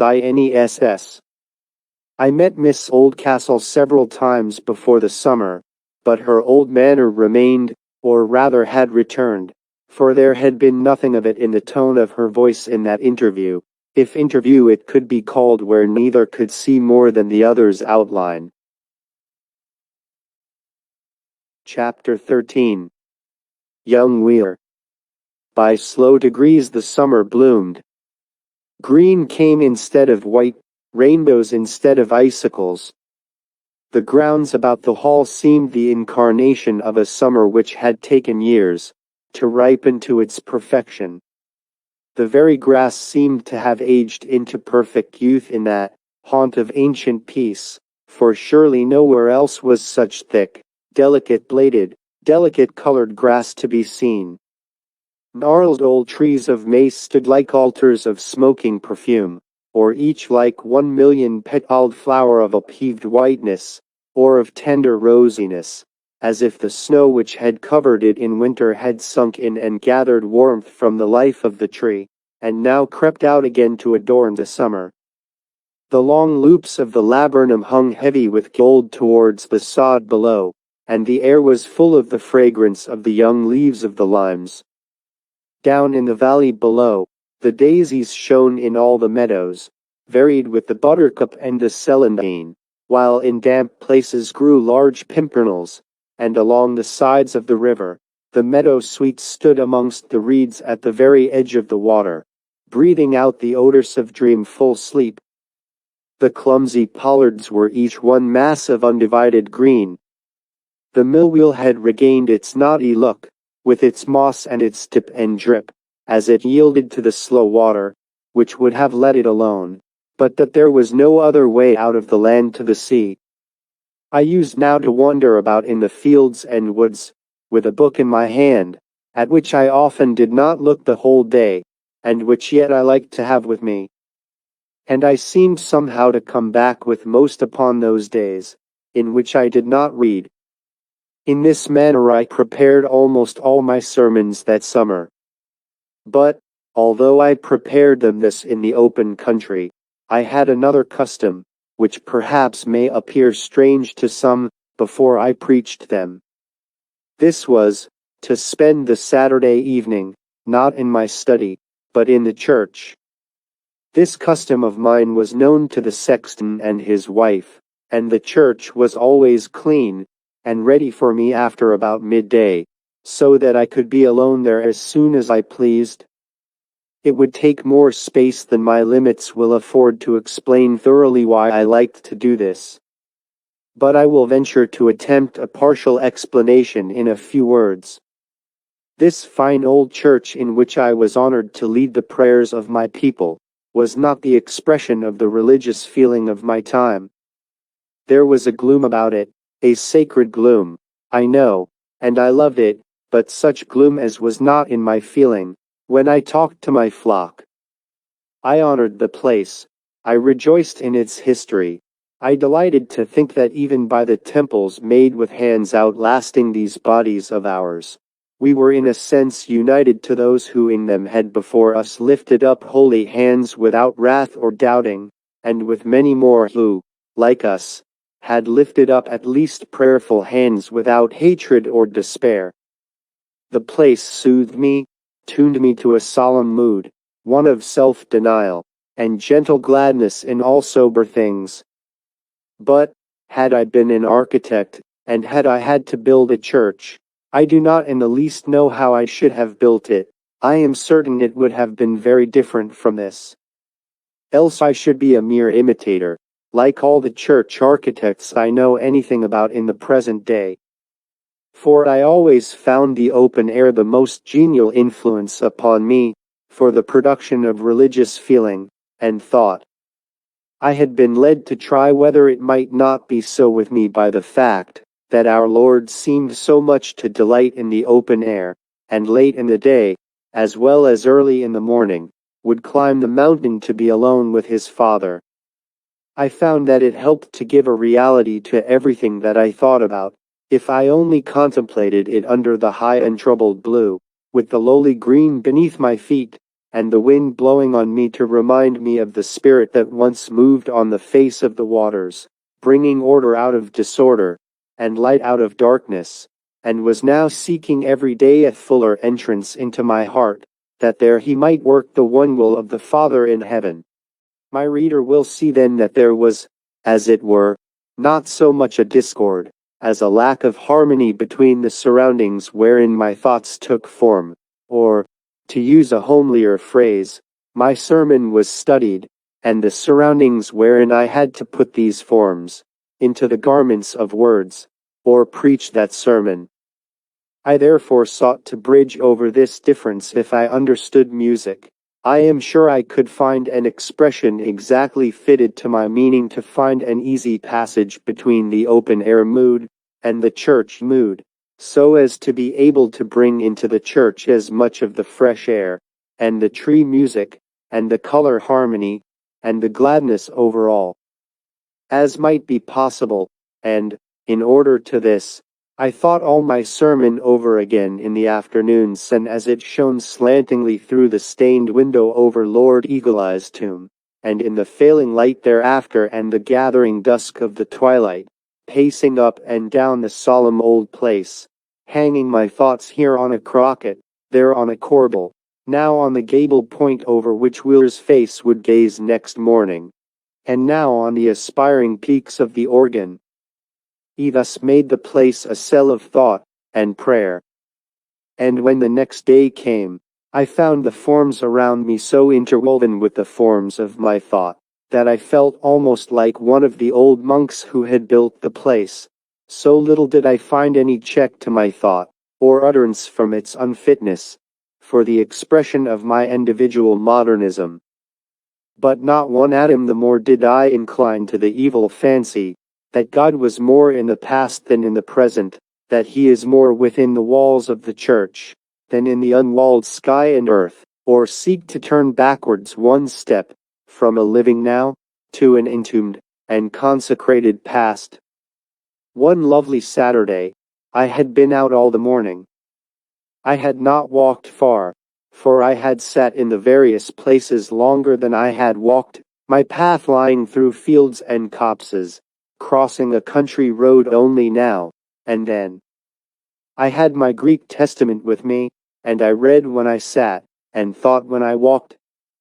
I remember well enough that I was going to preach about the cloud of witnesses, and explain to my people that this did not mean persons looking at, witnessing our behavior. Not so could any addition be made to the awfulness of the fact that the eye of God was upon us, but witnesses to the truth, people who did what God wanted them to do, come of it what might, whether a crown or a rack, scoffs or applause, to behold whose witnessing might well rouse all that was human and divine in us to chose our part with them and their Lord. When I came home, I had an early dinner, and then betook myself to my Saturday's resort.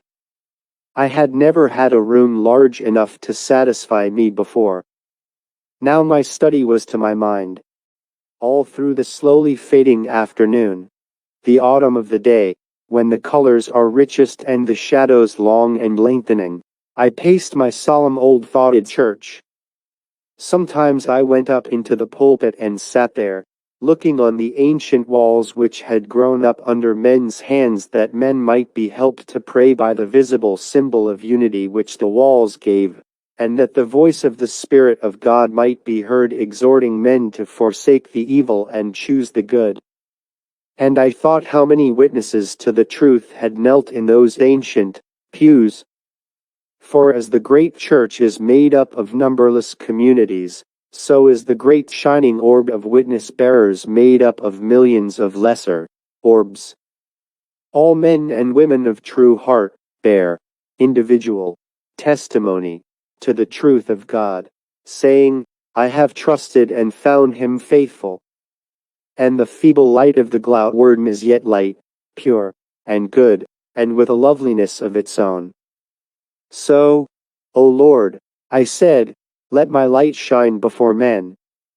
And I felt no fear of vanity in such a prayer, for I knew that the glory to come of it is to God only, that men may glorify their Father in heaven. And I knew that when we seek glory for ourselves, the light goes out, and the horror that dwells in darkness breathes cold upon our spirits. And I remember that just as I thought thus, my eye was caught first by a yellow light that gilded the apex of the font cover, which had been wrought like a flame or a bursting blossom. It was so old and worn, I never could tell which, and then by a red light all over a white marble tablet in the wall, the red of life on the cold hue of the grave. And this red light did not come from any work of man's device, but from the great window of the west, which little Gerard WEIR wanted to help God to paint. I must have been in a happy mood that Saturday afternoon, for everything pleased me, and made me happier, and all the church forms about me, blended, and harmonized graciously with the throne and footstool of God, which I saw through the windows. And I lingered on till the night had come, till the church only gloomed about me, and had no shine. And then I found my spirit burning up the clearer, as a lamp which has been flaming all the day with light unseen becomes a glory in the room when the sun is gone down.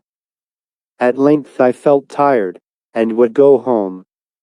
Yet I lingered for a few moments in the vestry, thinking what hymns would harmonize best with the things I wanted to make my people think about. It was now almost quite dark out of doors, at least as dark as it would be.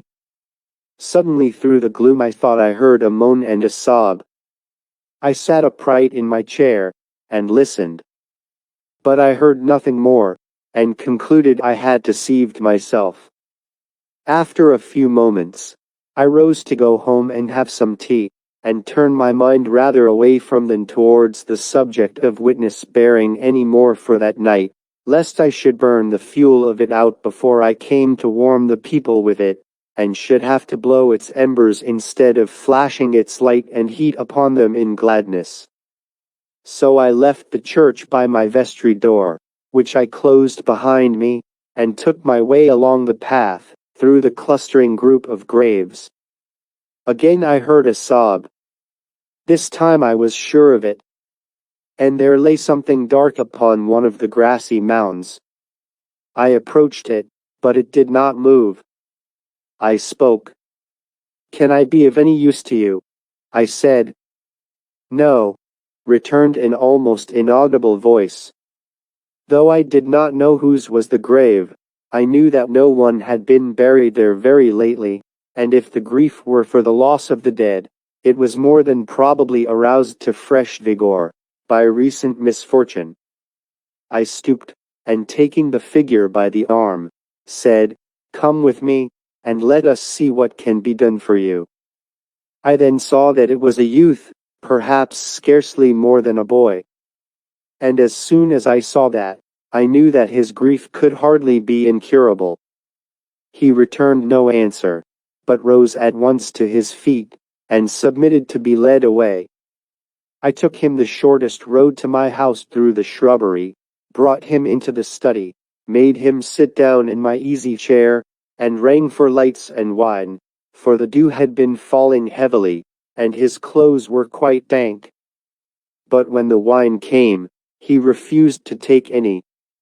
"But you want it," I said. "No, sir, I don't, indeed." "Take some for my sake, then." "I would rather not, sir." "Why?" "I promised my father a year ago, when I left home, that I would not drink anything stronger than water. And I can't break my promise now." "Where is your home?" "In the village, sir." "That wasn't your father's grave I found you upon, was it?" "No, sir. It was my mother's."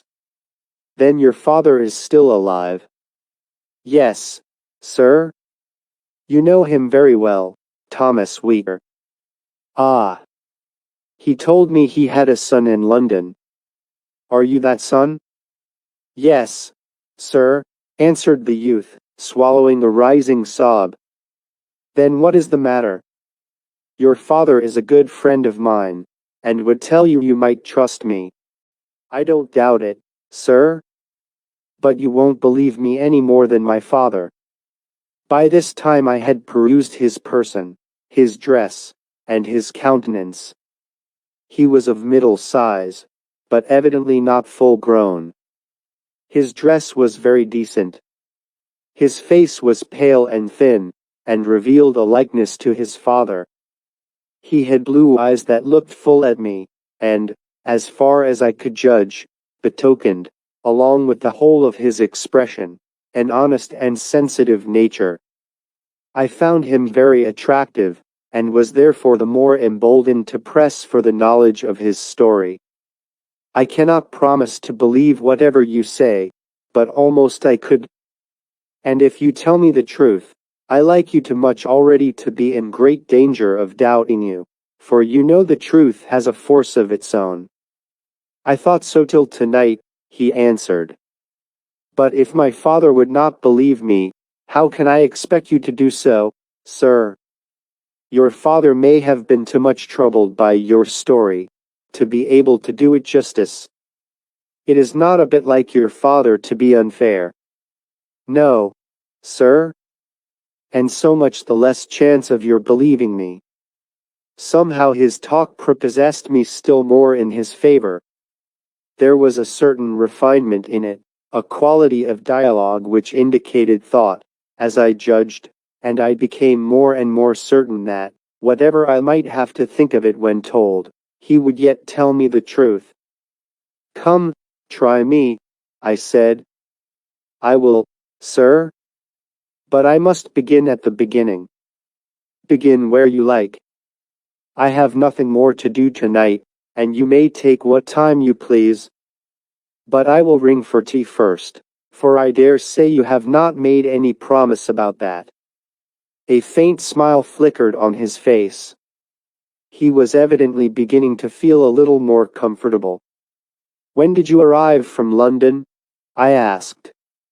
"About 2 hours ago, I suppose."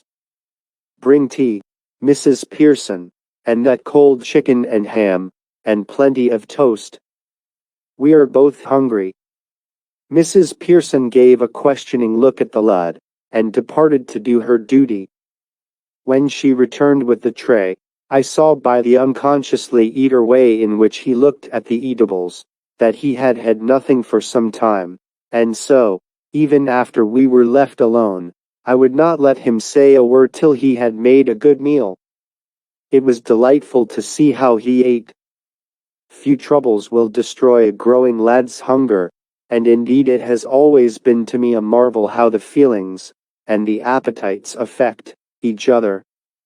I have known grief actually make people, and not sensual people at all, quite hungry.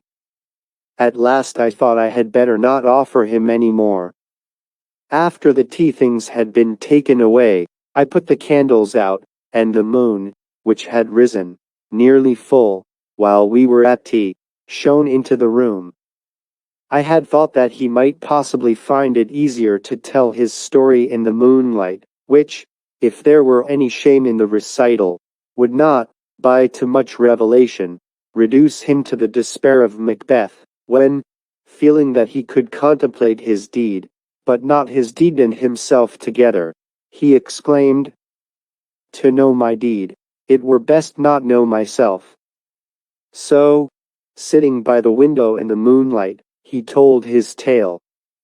The moon lighted up his pale face as he told it, and gave rather a wild expression to his eyes. Eager to find faith in me, I have not much of the dramatic in me, I know, and I am rather a flat teller of stories on that account. I shall not, therefore, seeing there is no necessity for it, attempt to give the tale in his own words. But, indeed, when I think of it, they did not differ so much from the form of my own, for he had, I presume, lost his provincialisms, and being, as I found afterwards, a reader of the best books that came in his way, had not caught up many cockneyisms instead. He had filled a place in the employment of Messrs. Large silk mercers, linen drapers, etc. in London, for all the trades are mingled now. His work at first was to accompany one of the carts which delivered the purchases of the day, but, I presume because he showed himself to be a smart lad, they took him at length into the shop, to wait behind the counter. This he did not like so much, but, as it was considered a rise in life, made no objection to the change. He seemed to himself to get on pretty well. He soon learned all the marks on the goods intended to be understood by the shopmen, and within a few months, believed that he was found generally useful. He had as yet had no distinct department allotted to him, but was moved from place to place, according as the local pressure of business might demand. "I confess," he said, "that I was not always satisfied with what was going on about me. I mean, I could not help doubting if everything was done on the square, as they say. But nothing came plainly in my way, and so I could honestly say it did not concern me. I took care to be straightforward for my part, and, knowing only the prices marked for the sale of the goods, I had nothing to do with anything else. But one day, while I was showing a lady some handkerchiefs which were marked as Mouches de Paris, I don't know if I pronounce it right, sir, she said she did not believe they were French cambric, and I, knowing nothing about it, said nothing. But, happening to look up while we both stood silent, the lady examining the handkerchiefs, and I doing nothing till she should have made up her mind, I caught sight of the eyes of the shop walker, as they call the man who shows customers where to go for what they want, and sees that they are attended to. He is a fat man, dressed in black, with a great gold chain, which they say in the shop is only copper gilt. But that doesn't matter, only it would be the liker himself. He was standing staring at me. I could not tell what to make of it, but from that day I often caught him watching me, as if I had been a customer suspected of shoplifting. Still, I only thought he was very disagreeable, and tried to forget him. One day, the day before yesterday, two ladies, an old lady, and a young one, came into the shop, and wanted to look at some shawls. It was dinner time, and most of the men were in the house, at their dinner. The shop walker sent me to them, and then, I do believe, though I did not see him, stood behind a pillar to watch me, as he had been in the way of doing more openly. I thought I had seen the ladies before, and though I could not then tell where, I am now almost sure they were Mrs. and Miss Oldcastle, of the Hall. They wanted to buy a cashmere for the young lady. I showed them some. They wanted better. I brought the best we had, inquiring, that I might make no mistake. They asked the price. I told them. They said they were not good enough, and wanted to see some more. I told them they were the best we had. They looked at them again, said they were sorry, but the shawls were not good enough, and left the shop without buying anything. I proceeded to take the shawls upstairs again, and, as I went, past the shop walker, whom I had not observed while I was attending to the ladies. "You're for no good, young man," he said with a nasty sneer. "What do you mean by that, Mr. B?" I asked, for his sneer made me angry. "You'll know before tomorrow," he answered, and walked away. That same evening, as we were shutting up shop, I was sent for to the principal's room. The moment I entered, he said, "You won't suit us, young man, I find. You had better pack up your box tonight, and be off tomorrow. There's your quarter's salary." "What have I done?" I asked in astonishment, and yet with a vague suspicion of the matter. "It's not what you've done, but what you don't do," he answered. "Do you think we can afford to keep you here, and pay you wages to send people away from the shop without buying? If you do, you're mistaken, that's all. You may go." "But what could I do?" I said. "I suppose that's spy." "I believe I said so, sir." Now, young man, none of your sauce," said Mr. B. "Honest people don't think about spies." "I thought it was for honesty you were getting rid of me," I said. Mr. B rose to his feet, his lips white, and pointed to the door. "Take your money and be off. And mind you don't refer to me for a character. After such impudence I couldn't in conscience give you one." Then, calming down a little when he saw I turned to go, "You had better take to your hands again, for your head will never keep you. There, be off," he said, pushing the money towards me, and turning his back to me. I could not touch it. "Keep the money, Mr. B," I said. "It'll make up for what you've lost by me," and I left the room at once without waiting for an answer. While I was packing my box, one of my chums came in, and I told him all about it. He is rather a good fellow that, sir, but he laughed, and said, "What a fool you are, WEIR. You'll never make your daily bread, and you needn't think it. If you knew what I know, you'd have known better. And it's very odd it was about shawls, too. I'll tell you. As you're going away, you won't let it out."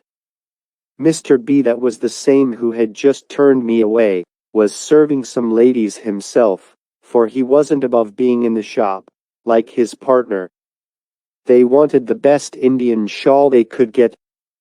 None of those he showed them were good enough, for the ladies really didn't know one from another. They always go by the price you ask, and Mr. B knew that well enough. He had sent me upstairs for the shawls, and as I brought them he said, "These are the best imported, madam." There were 3 ladies, and one shook her head, and another shook her head, and they all shook their heads. And then Mr. B was sorry, I believe you, that he had said they were the best. But you won't catch him in a trap. He's too old a fox for that. I'm telling you, sir, what Johnson told me. He looked close down at the shawls, as if he were short-sighted, though he could see as far as any man. I beg your pardon, ladies, said he, you're right. I am quite wrong. What a stupid blunder to make. And yet they did deceive me. Here, Johnson, take these shawls away. How could you be so stupid? I will fetch the thing you want myself, ladies. So I went with him. He chose out 3 or 4 shawls, of the nicest patterns, from the very same lot, marked in the very same way, folded them differently, and gave them to me to carry down. Now, ladies, here they are, he said. These are quite a different thing, as you will see, and, indeed, they cost half as much again. In 5 minutes they had bought 2 of them, and paid just half as much more than he had asked for them the first time. That's Mr. B. And that's what you should have done if you had wanted to keep your place. But I assure you, sir, I could not help being glad to be out of it. But there is nothing in all this to be miserable about, I said.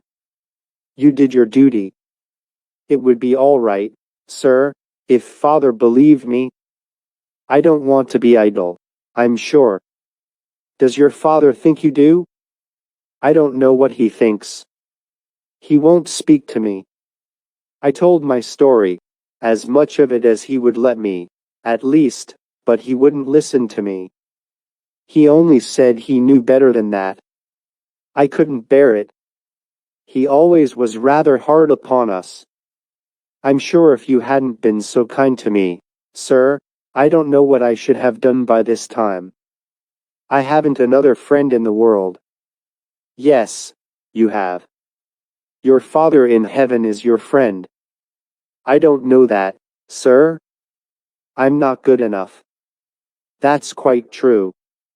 But you would never have done your duty if he had not been with you. Do you think so, sir? He returned, eagerly. Indeed, I do.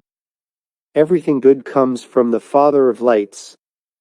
Every one that walks in any glimmering of light walks, so, far in his light. For there is no light, only darkness, comes from below. And man apart from God can generate no light. He's not meant to be separated from God, you see. And only think then what light he can give you if you will turn to him, and ask for it. What he has given you should make you long for more, for what you have is not enough. Far from it. I think I understand. But I didn't feel good at all in the matter. I didn't see any other way of doing. So much the better.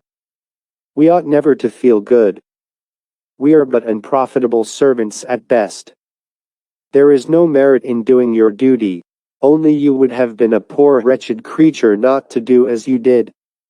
And now, instead of making yourself miserable over the consequences of it, you ought to bear them like a man, with courage and hope, thanking God that he has made you suffer for righteousness' sake, and denied you the success, and the praise of cheating.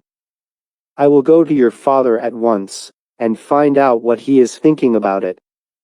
For no doubt Mr. B. has written to him with his version of the story. Perhaps he will be more inclined to believe you when he finds that I believe you. Oh, thank you, sir, cried the lad, and jumped up from his seat to go with me. No, I said, you had better stay where you are.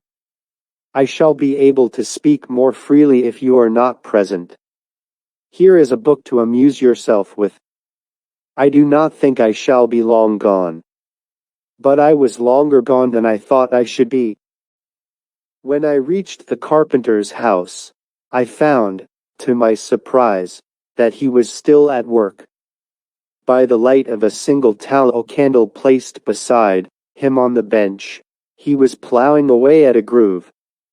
His pale face, of which the lines were unusually sharp, as I might have expected after what had occurred, was the sole object that reflected the light of the candle to my eyes, as I entered the gloomy place.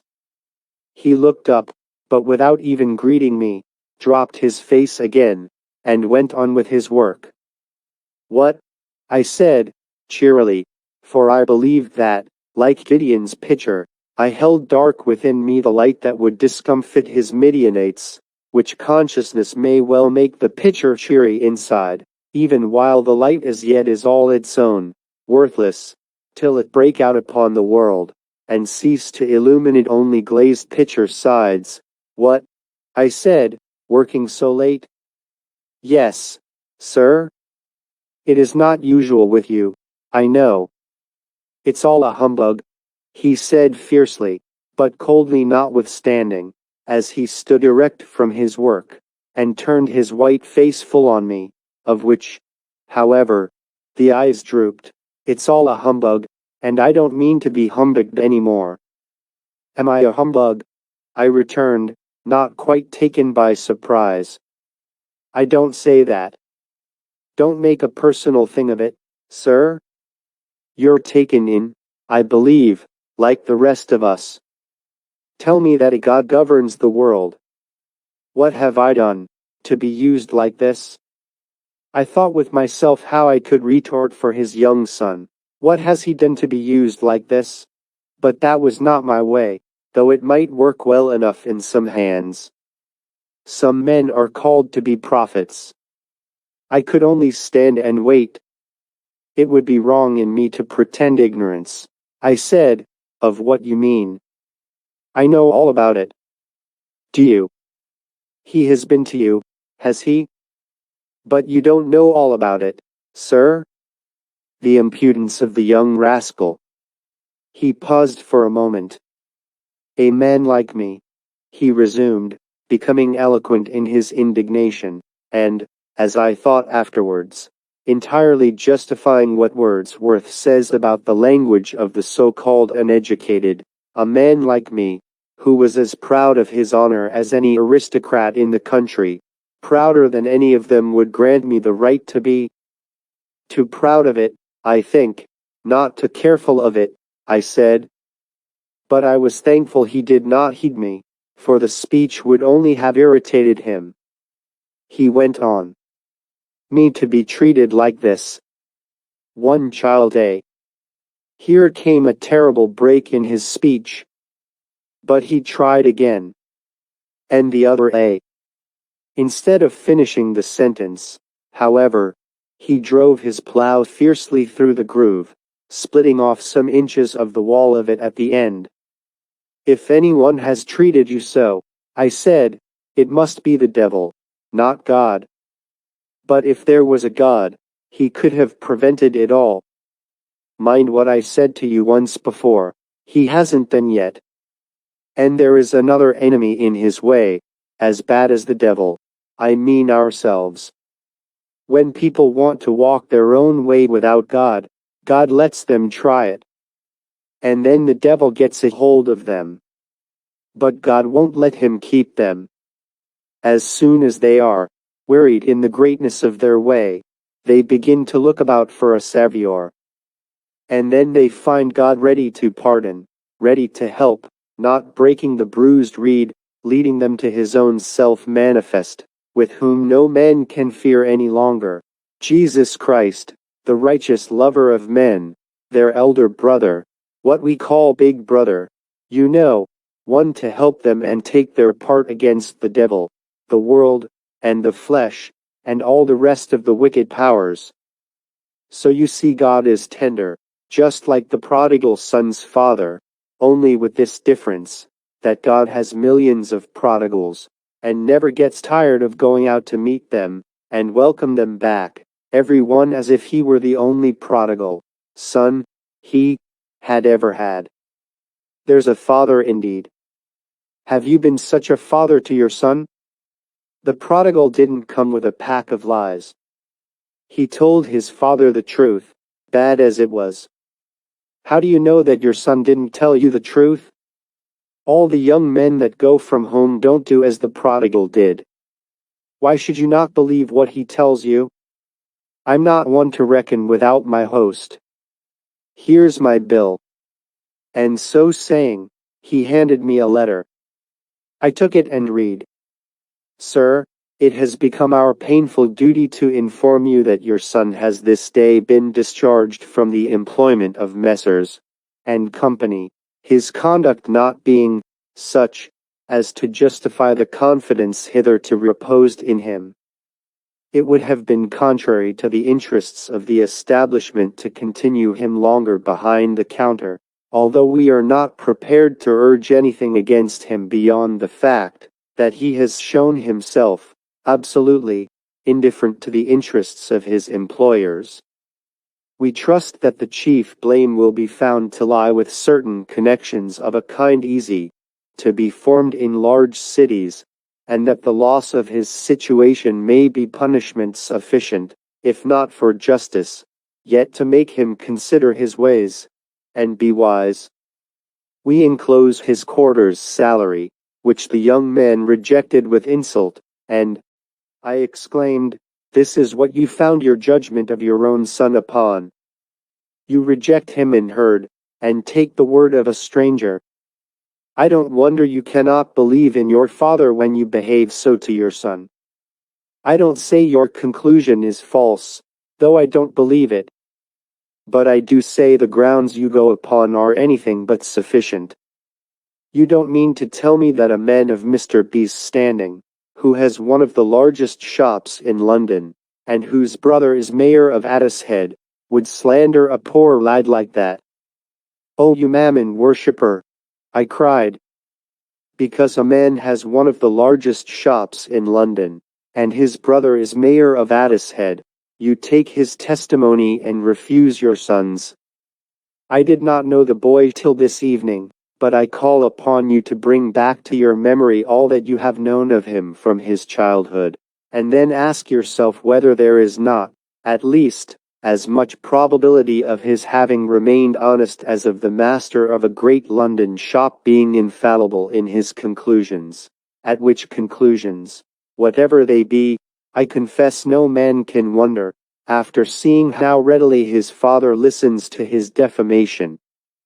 I spoke with warmth.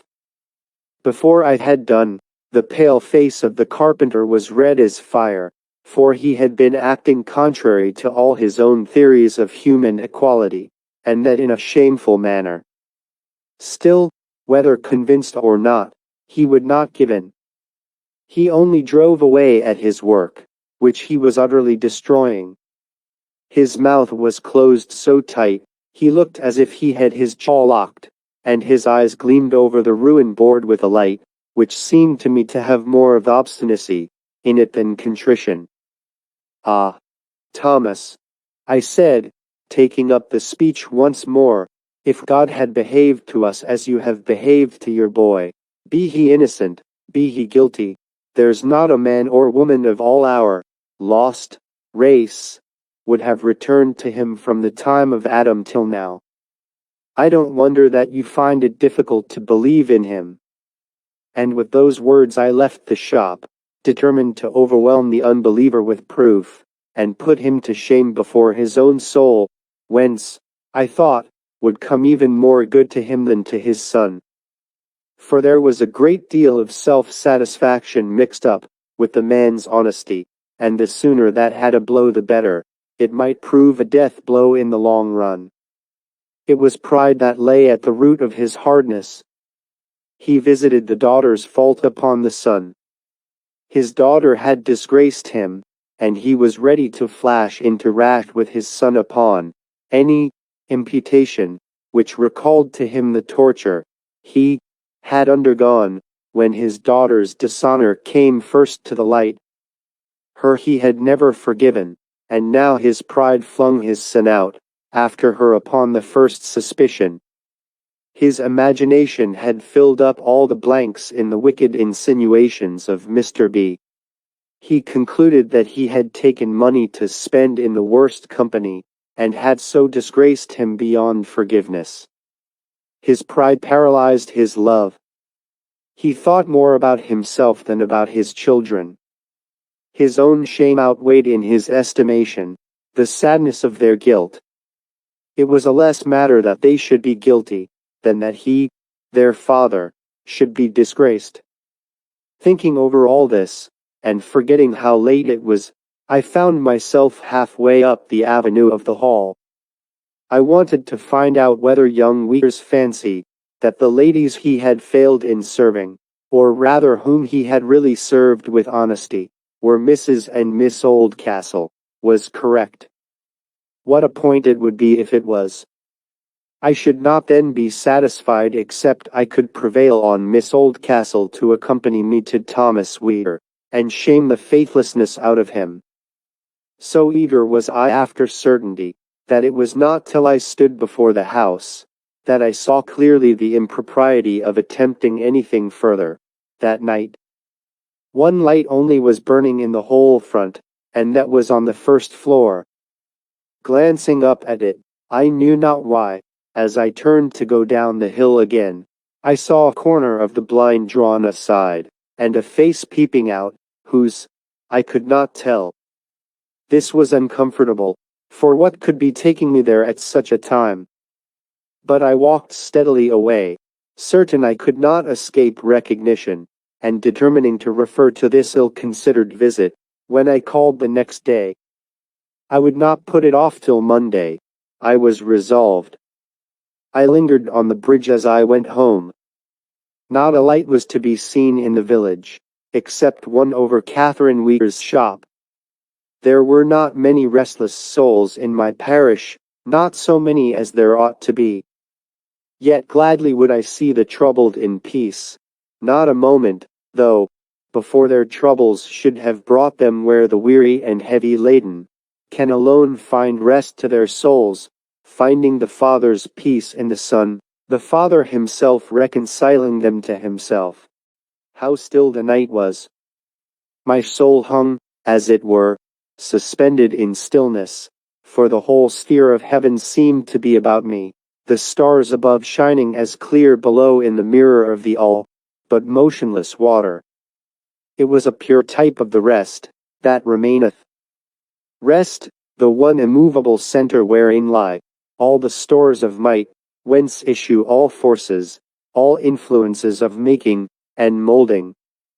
And, indeed, I said to myself, after all the noise, uproar, and strife that there is on the earth, after all the tempests, earthquakes, and volcanic outbursts, there is yet more of peace than of tumult in the world. How many nights like this glide away in loveliness, when deep sleep hath fallen upon men, and they know neither how still their own repose, nor how beautiful the sleep of nature. Ah, what must the stillness of the kingdom be? When the heavenly day's work is done, with what a gentle wing will the night come down! But I bethink me, the rest there, as here, will be the presence of God, and if we have him with us, the battlefield itself will be, if not quiet, yet as full of peace, as this night of stars. So I spoke to myself, and went home. I had little immediate comfort to give my young guest, but I had plenty of hope. I told him he must stay in the house tomorrow, for it would be better to have the reconciliation with his father over before he appeared in public. So the next day neither WEIR was at church. As soon as the afternoon service was over, I went once more to the hall, and was shown into the drawing-room, a great faded room, in which the prevailing color was a dingy gold, hence called the yellow drawing-room, when the house had more than one. It looked down upon the lawn, which, although little expense was now laid out on any of the ornamental adjuncts of the hall, was still kept very nice. There sat Mrs. Oldcastle reading, with her face to the house. A little way farther on, Miss Oldcastle sat, with a book on her knee, but her gaze fixed on the widespread landscape before her, of which, however, she seemed to be as unobservant as of her book. I caught glimpses of Judy flitting hither and thither among the trees, never a moment in one place. Fearful of having an interview with the old lady alone, which was not likely to lead to what I wanted, I stepped from a window which was open, out upon the terrace, and thence down the steps to the lawn below. The servant had just informed Mrs. Oldcastle of my visit, when I came near. She drew herself up in her chair, and evidently chose to regard my approach as an intrusion. "I did not expect a visit from you today, Mr. Walton, you will allow me to say." "I am doing Sunday work," I answered. "Will you kindly tell me whether you were in London on Thursday last? But stay, allow me to ask Miss Oldcastle to join us." Without waiting for answer, I went to Miss Oldcastle, and begged her to come and listen to something in which I wanted her help.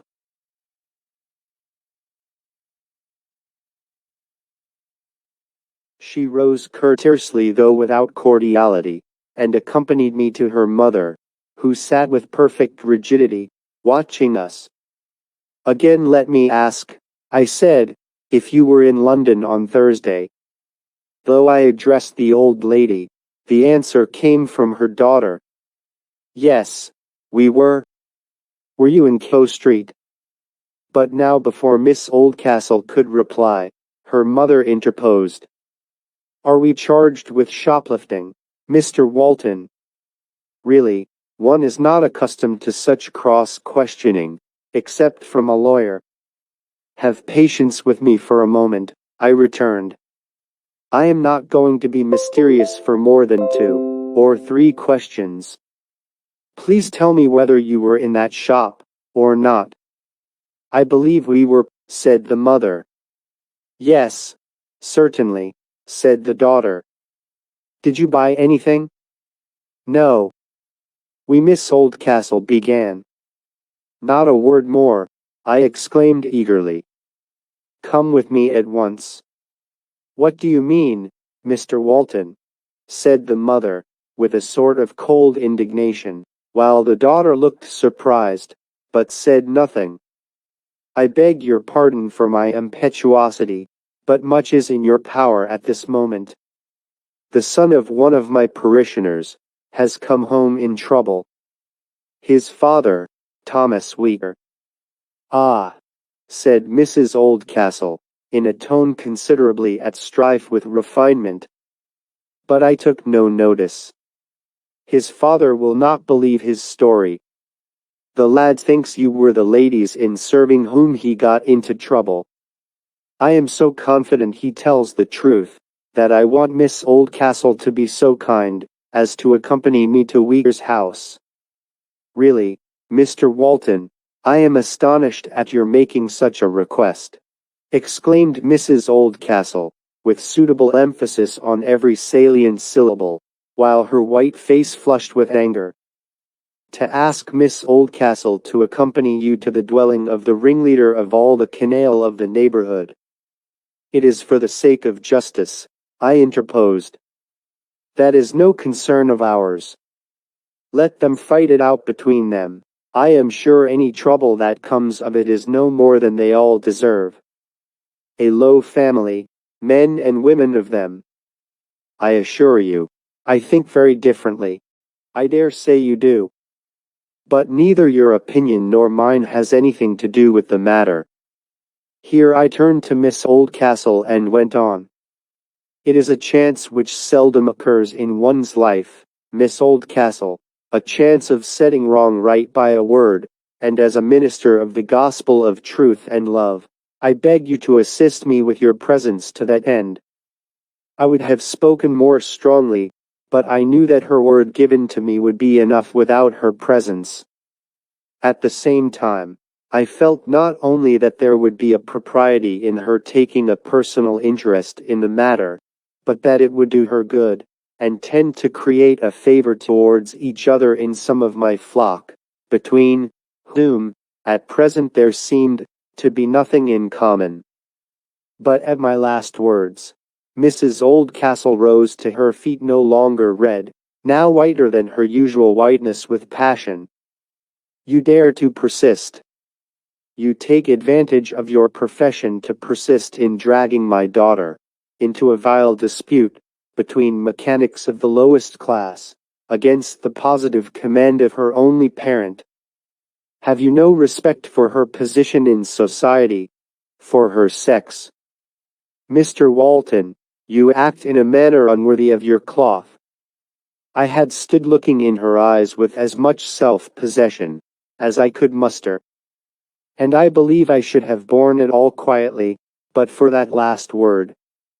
If there is one epithet I hate more than another, it is that execrable word cloth, used for the office of a clergyman. I have no time to set forth its offense now. If my reader cannot feel it, I do not care to make him feel it. Only I am sorry to say it overcame my temper. "Madam," I said, "I owe nothing to my tailor. But I owe God my whole being, and my neighbor, all I can do for him. He that loveth not his brother is a murderer, or murderess, as the case may be." At that word murderess, her face became livid, and she turned away without reply. By this time her daughter was halfway to the house. She followed her.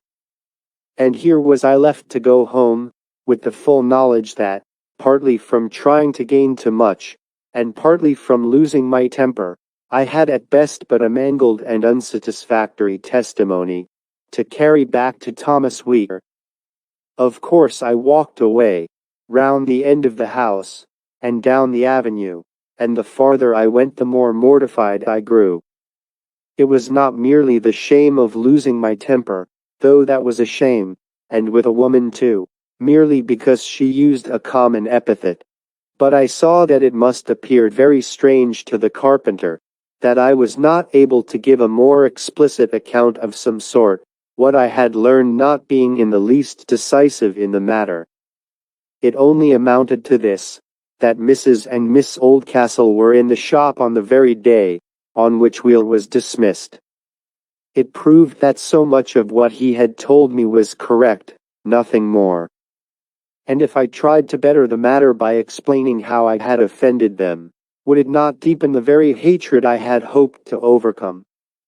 In fact, I stood convicted before the tribunal of my own conscience of having lost all the certain good of my attempt, in part at least from the foolish desire to produce a conviction of WEIR rather than in WEIR, which should be triumphant after a melodramatic fashion, and, must I confess it, should punish him for not believing in his son when I did, forgetting in my miserable selfishness that not to believe in his son was an unspeakably worse punishment in itself than any conviction or consequent shame brought about by the most overwhelming of stage effects. I assure my reader, I felt humiliated. Now I think humiliation is a very different condition of mind from humility. Humiliation no man can desire, it is shame and torture. Humility is the true, right condition of humanity, peaceful, divine. And yet a man may gladly welcome humiliation when it comes, if he finds that with fierce shock and rude revulsion it has turned him right round, with his face away from pride, whither he was traveling, and towards humility, however far away upon the horizon's verge she may sit waiting for him. To me, however, there came a gentle and not therefore less effective dissolution of the bonds both of pride and humiliation, and before WEIR and I met, I was nearly as anxious to heal his wounded spirit as I was to work justice for his son. I was walking slowly, with burning cheek and downcast eyes, the one of conflict, the other of shame and defeat, away from the great house, which seemed to be staring after me down the avenue with all its window eyes, when suddenly my deliverance came. At a somewhat sharp turn, where the avenue changed into a winding road, Miss Oldcastle stood waiting for me, the glow of haste upon her cheek, and the firmness of resolution upon her lips. Once more I was startled by her sudden presence, but she did not smile. "Mr. Walton, what do you want me to do?" "I would not willing refuse, if it is, as you say, really my duty to go with you." "I cannot be positive about that," I answered. "I think I put it too strongly. But it would be a considerable advantage, I think, if you would go with me and let me ask you a few questions in the presence of Thomas WEIR. It will have more effect if I am able to tell him that I have only learned, as yet, that you were in the shop on that day, and referred him to you for the rest." "I will go." "A thousand thanks. But how did you manage to—" Here I stopped, not knowing how to finish the question. "You are surprised that I came, notwithstanding Mamma's objection to my going?" "I confess I am. I should not have been surprised at Judy's doing so, now." She was silent for a moment. "Do you think obedience to parents is to last forever?" "The honor is, of course. But I am surely old enough to be right in following my conscience, at least." "You mistake me. That is not the difficulty at all. Of course you ought to do what is right against the highest authority on earth, which I take to be just the parental. What I am surprised at is your courage. Not because of its degree, only that it is mine." And she sighed. She was quite right, and I did not know what to answer. But she resumed. "I know I am cowardly. But if I cannot dare, I can bear. Is it not strange? With my mother looking at me, I dare not say a word, dare hardly move against her will. And it is not always a good will. I cannot honor my mother as I would. But the moment her eyes are off me, I can do anything, knowing the consequences perfectly, and just as regardless of them, for, as I tell you, Mr. Walton, I can endure, and you do not know what that might come to mean with my mother. Once she kept me shut up in my room, and sent me only bread and water, for a whole week to the very hour. Not that I minded that much, but it will let you know a little of my position in my own home. That is why I walked away before her. I saw what was coming." And Miss Oldcastle drew herself up with more expression of pride than I had yet seen in her, revealing to me that perhaps I had hitherto quite misunderstood the source of her apparent haughtiness. I could not reply for indignation. My silence must have been the cause of what she said next. "Ah! You think I have no right to speak so about my own mother? Well, well, but indeed I would not have done so a month ago. If I am silent, Miss Oldcastle, it is that my sympathy is too strong for me. There are mothers and mothers. And for a mother not to be a mother is too dreadful." She made no reply. I resumed. "It will seem cruel, perhaps, certainly in saying it, I lay myself open to the rejoinder that talk is so easy, still I shall feel more honest when I have said it. The only thing I feel should be altered in your conduct, forgive me, is that you should dare your mother. Do not think, for it is an unfortunate phrase, that my meaning is a vulgar one. If it were, I should at least know better than to utter it to you. What I mean is, that you ought to be able to be and do the same before your mother's eyes, that you are and do when she is out of sight. I mean that you should look in your mother's eyes, and do what is right. I know that, know it well." She emphasized the words as I do. "But you do not know what a spell she casts upon me, how impossible it is to do as you say." "Difficult, I allow. Impossible, not.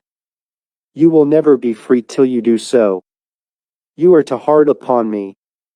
Besides, though you will scarcely be able to believe it now, I do honor her, and cannot help feeling that by doing as I do, I avoid irreverence, impertinence, rudeness, whichever is the right word for what I mean.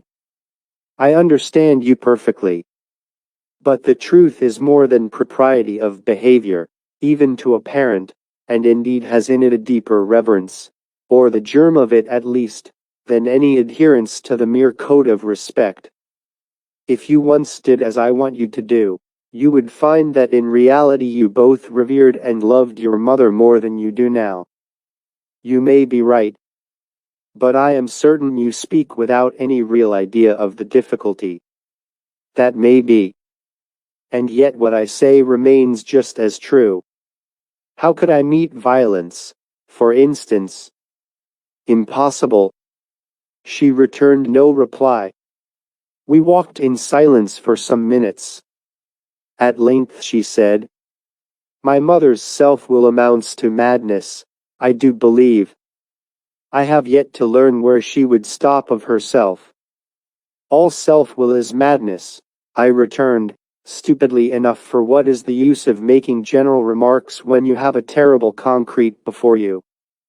To want one's own way, just, and only, because it is one's own way, is the height of madness. Perhaps. But when madness has to be encountered as if it were sense, it makes it no easier to know that it is madness. Does your uncle give you no help? He, poor man, he is as frightened at her as I am. He dares not even go away. He did not know what he was coming to when he came to Oldcastle Hall. Dear uncle. I owe him a great deal. But for any help of that sort, he is of no more use than a child. I believe Mamma looks upon him as half an idiot. He can do anything or everything but help one to live, to be anything. Oh me! I am so tired. And the proud lady, as I had thought her, perhaps not incorrectly, burst out crying. What was I to do? I did not know in the least. What I said, I do not even now know. But by this time we were at the gate, and as soon as we had passed the guardian monstrosities, we found the open road an effectual antidote to tears. When we came within sight of the old house where WEIR lived, Miss Oldcastle became again a little curious as to what I required of her. "Trust me," I said. "There is nothing mysterious about it. Only I prefer the truth to come out fresh in the ears of the man most concerned." "I do trust you," she answered. And we knocked at the house door. Thomas WEIR himself opened the door, with a candle in his hand. He looked very much astonished to see his lady visitor. He asked us, politely enough, to walk upstairs, and ushered us into the large room I have already described. There sat the old man, as I had first seen him, by the side of the fire. He received us with more than politeness, with courtesy, and I could not help glancing at Miss Oldcastle to see what impression this family of low, free-thinking Republicans made upon her. It was easy to discover that the impression was of favorable surprise. But I was as much surprised at her behavior as she was at theirs. Not a haughty tone was to be heard in her voice, not a haughty movement to be seen in her form. She accepted the chair offered her, and sat down, perfectly at home, by the fireside, only that she turned towards me, waiting for what explanation I might think proper to give. Before I had time to speak, however, old Mr. WEIR broke the silence. "I've been telling Tom, sir, as I've told him many a time afore, as how he's a deal too hard with his children." "Father," interrupted Thomas, angrily. "Have patience a bit, my boy," persisted the old man, turning again towards me. "Now, sir, he won't even hear young Tom's side of the story, and I say that boy won't tell him no lie, if he's the same boy, He went away. I tell you, father, again began Thomas, but this time I interposed, to prevent useless talk beforehand. Thomas, I said, listen to me. I have heard your son's side of the story.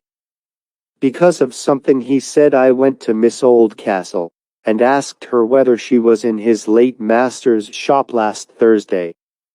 That is all I have asked her, and all she has told me is that she was. I know no more than you what she is going to reply to my questions now, but I have no doubt her answers will correspond to your son's story. I then put my questions to Miss Oldcastle, whose answers amounted to this, that they had wanted to buy a shawl, that they had seen none good enough, that they had left the shop without buying anything, and that they had been waited upon by a young man, who, while perfectly polite and attentive to their wants, did not seem to have the ways or manners of a London shop lad. I then told them the story as young Tom had related it to me, and asked if his sister was not in the house, and might not go to fetch him. But she was with her sister Catherine. I think, Mr. Walton, if you have done with me, I ought to go home now, said Miss Oldcastle. Certainly, I answered. I will take you home at once. I am greatly obliged to you for coming. Indeed, sir, said the old man, rising with difficulty, we're obliged both to you and the lady more than we can tell. To take such a deal of trouble for us.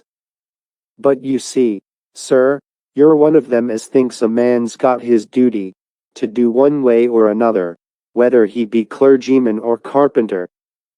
God bless you, miss. You're of the right sort, which you'll excuse an old man, miss, as I'll never see you again till you've got the wings, as you ought to have. Miss Oldcastle smiled very sweetly, and answered nothing, but shook hands with them both, and bade them good night. WEIR could not speak a word, he could hardly even lift his eyes.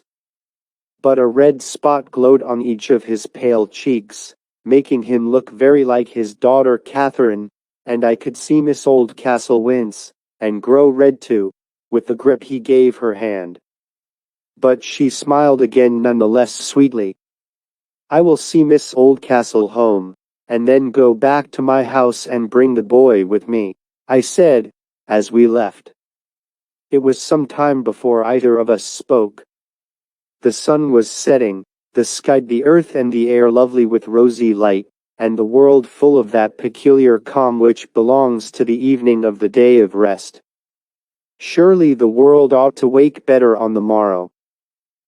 Not very dangerous people, those, Miss Oldcastle, I said, at last. I thank you very much for taking me to see them, she returned, cordially. You won't believe all you may happen to hear against the working people now. I never did. There are ill-conditioned, cross-grained, low-minded, selfish, unbelieving people amongst them. God knows it. But there are ladies and gentlemen amongst them too. That old man is a gentleman. He is. And the only way to teach them all to be such, is to be such to them. The man who does not show himself a gentleman to the working people, why should I call them the poor? Some of them are better off than many of the rich, for they can pay their debts, and do it. I had forgot the beginning of my sentence. You were saying that the man who does not show himself a gentleman to the poor is no gentleman at all, only a gentle without the man, and if you consult my namesake old Isaac, you will find what that is. I will look. I know your way now. You won't tell me anything I can find out for myself. Is it not the best way? Yes. Because, for one thing, you find out so much more than you look for. Certainly that has been my own experience. Are you a descendant of Isaac Walton? No. I believe there are none. But I hope I have so much of his spirit, that I can do to things like him? Tell me. Live in the country, though I was not brought up in it, and know a good man when I see him. I am very glad you asked me to go tonight. If people only knew their own brothers and sisters, the kingdom of heaven would not be far off. I do not think Miss Oldcastle quite liked this, for she was silent thereafter, though I allow that her silence was not conclusive. And we had now come close to the house. I wish I could help you, I said. In what? To bear what I fear is waiting you. I told you I was equal to that. It is where we are unequal that we want help. You may have to give it me some day, who knows?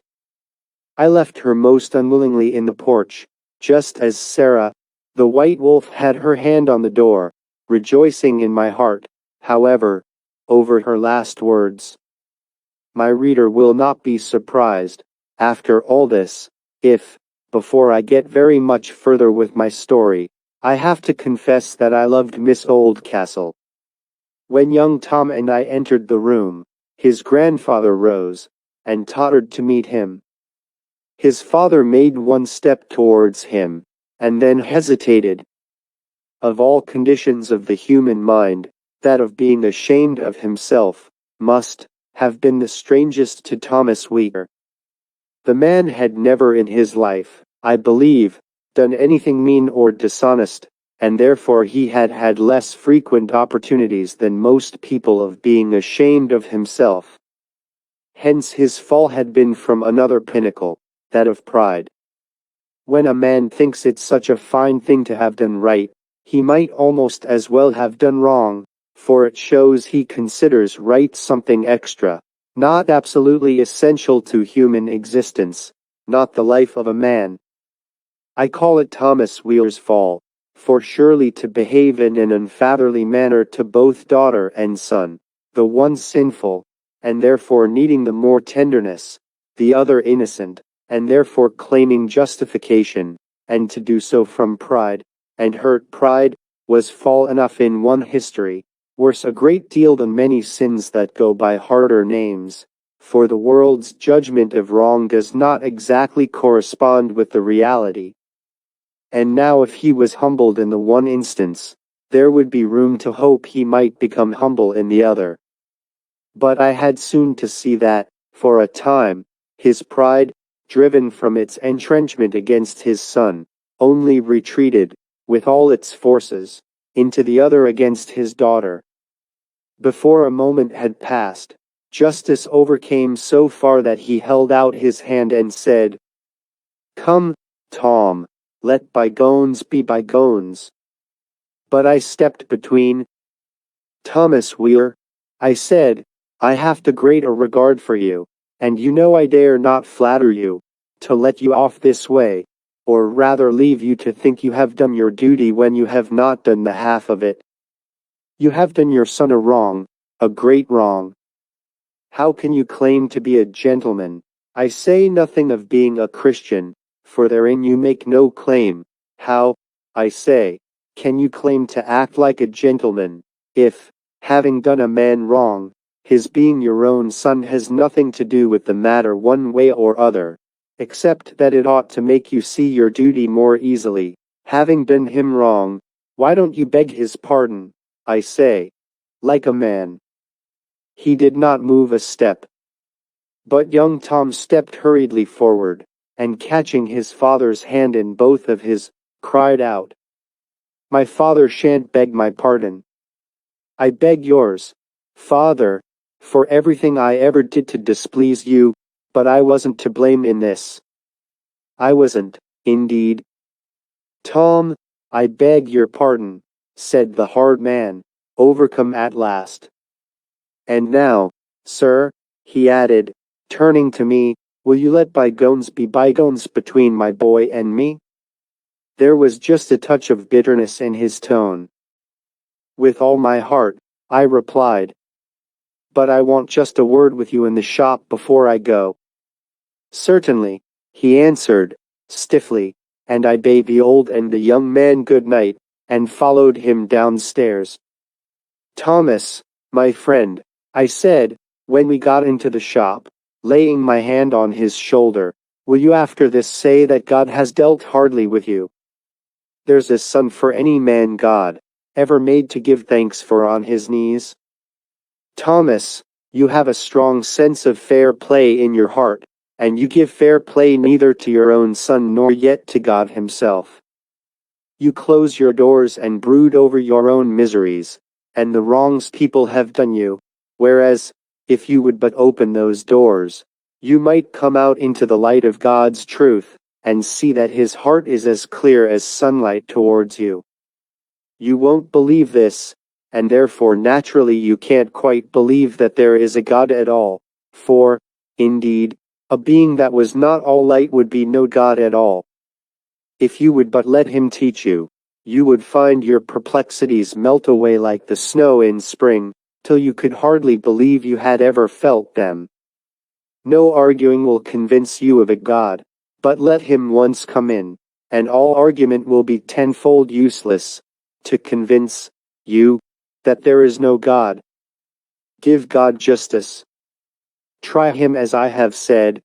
Good night.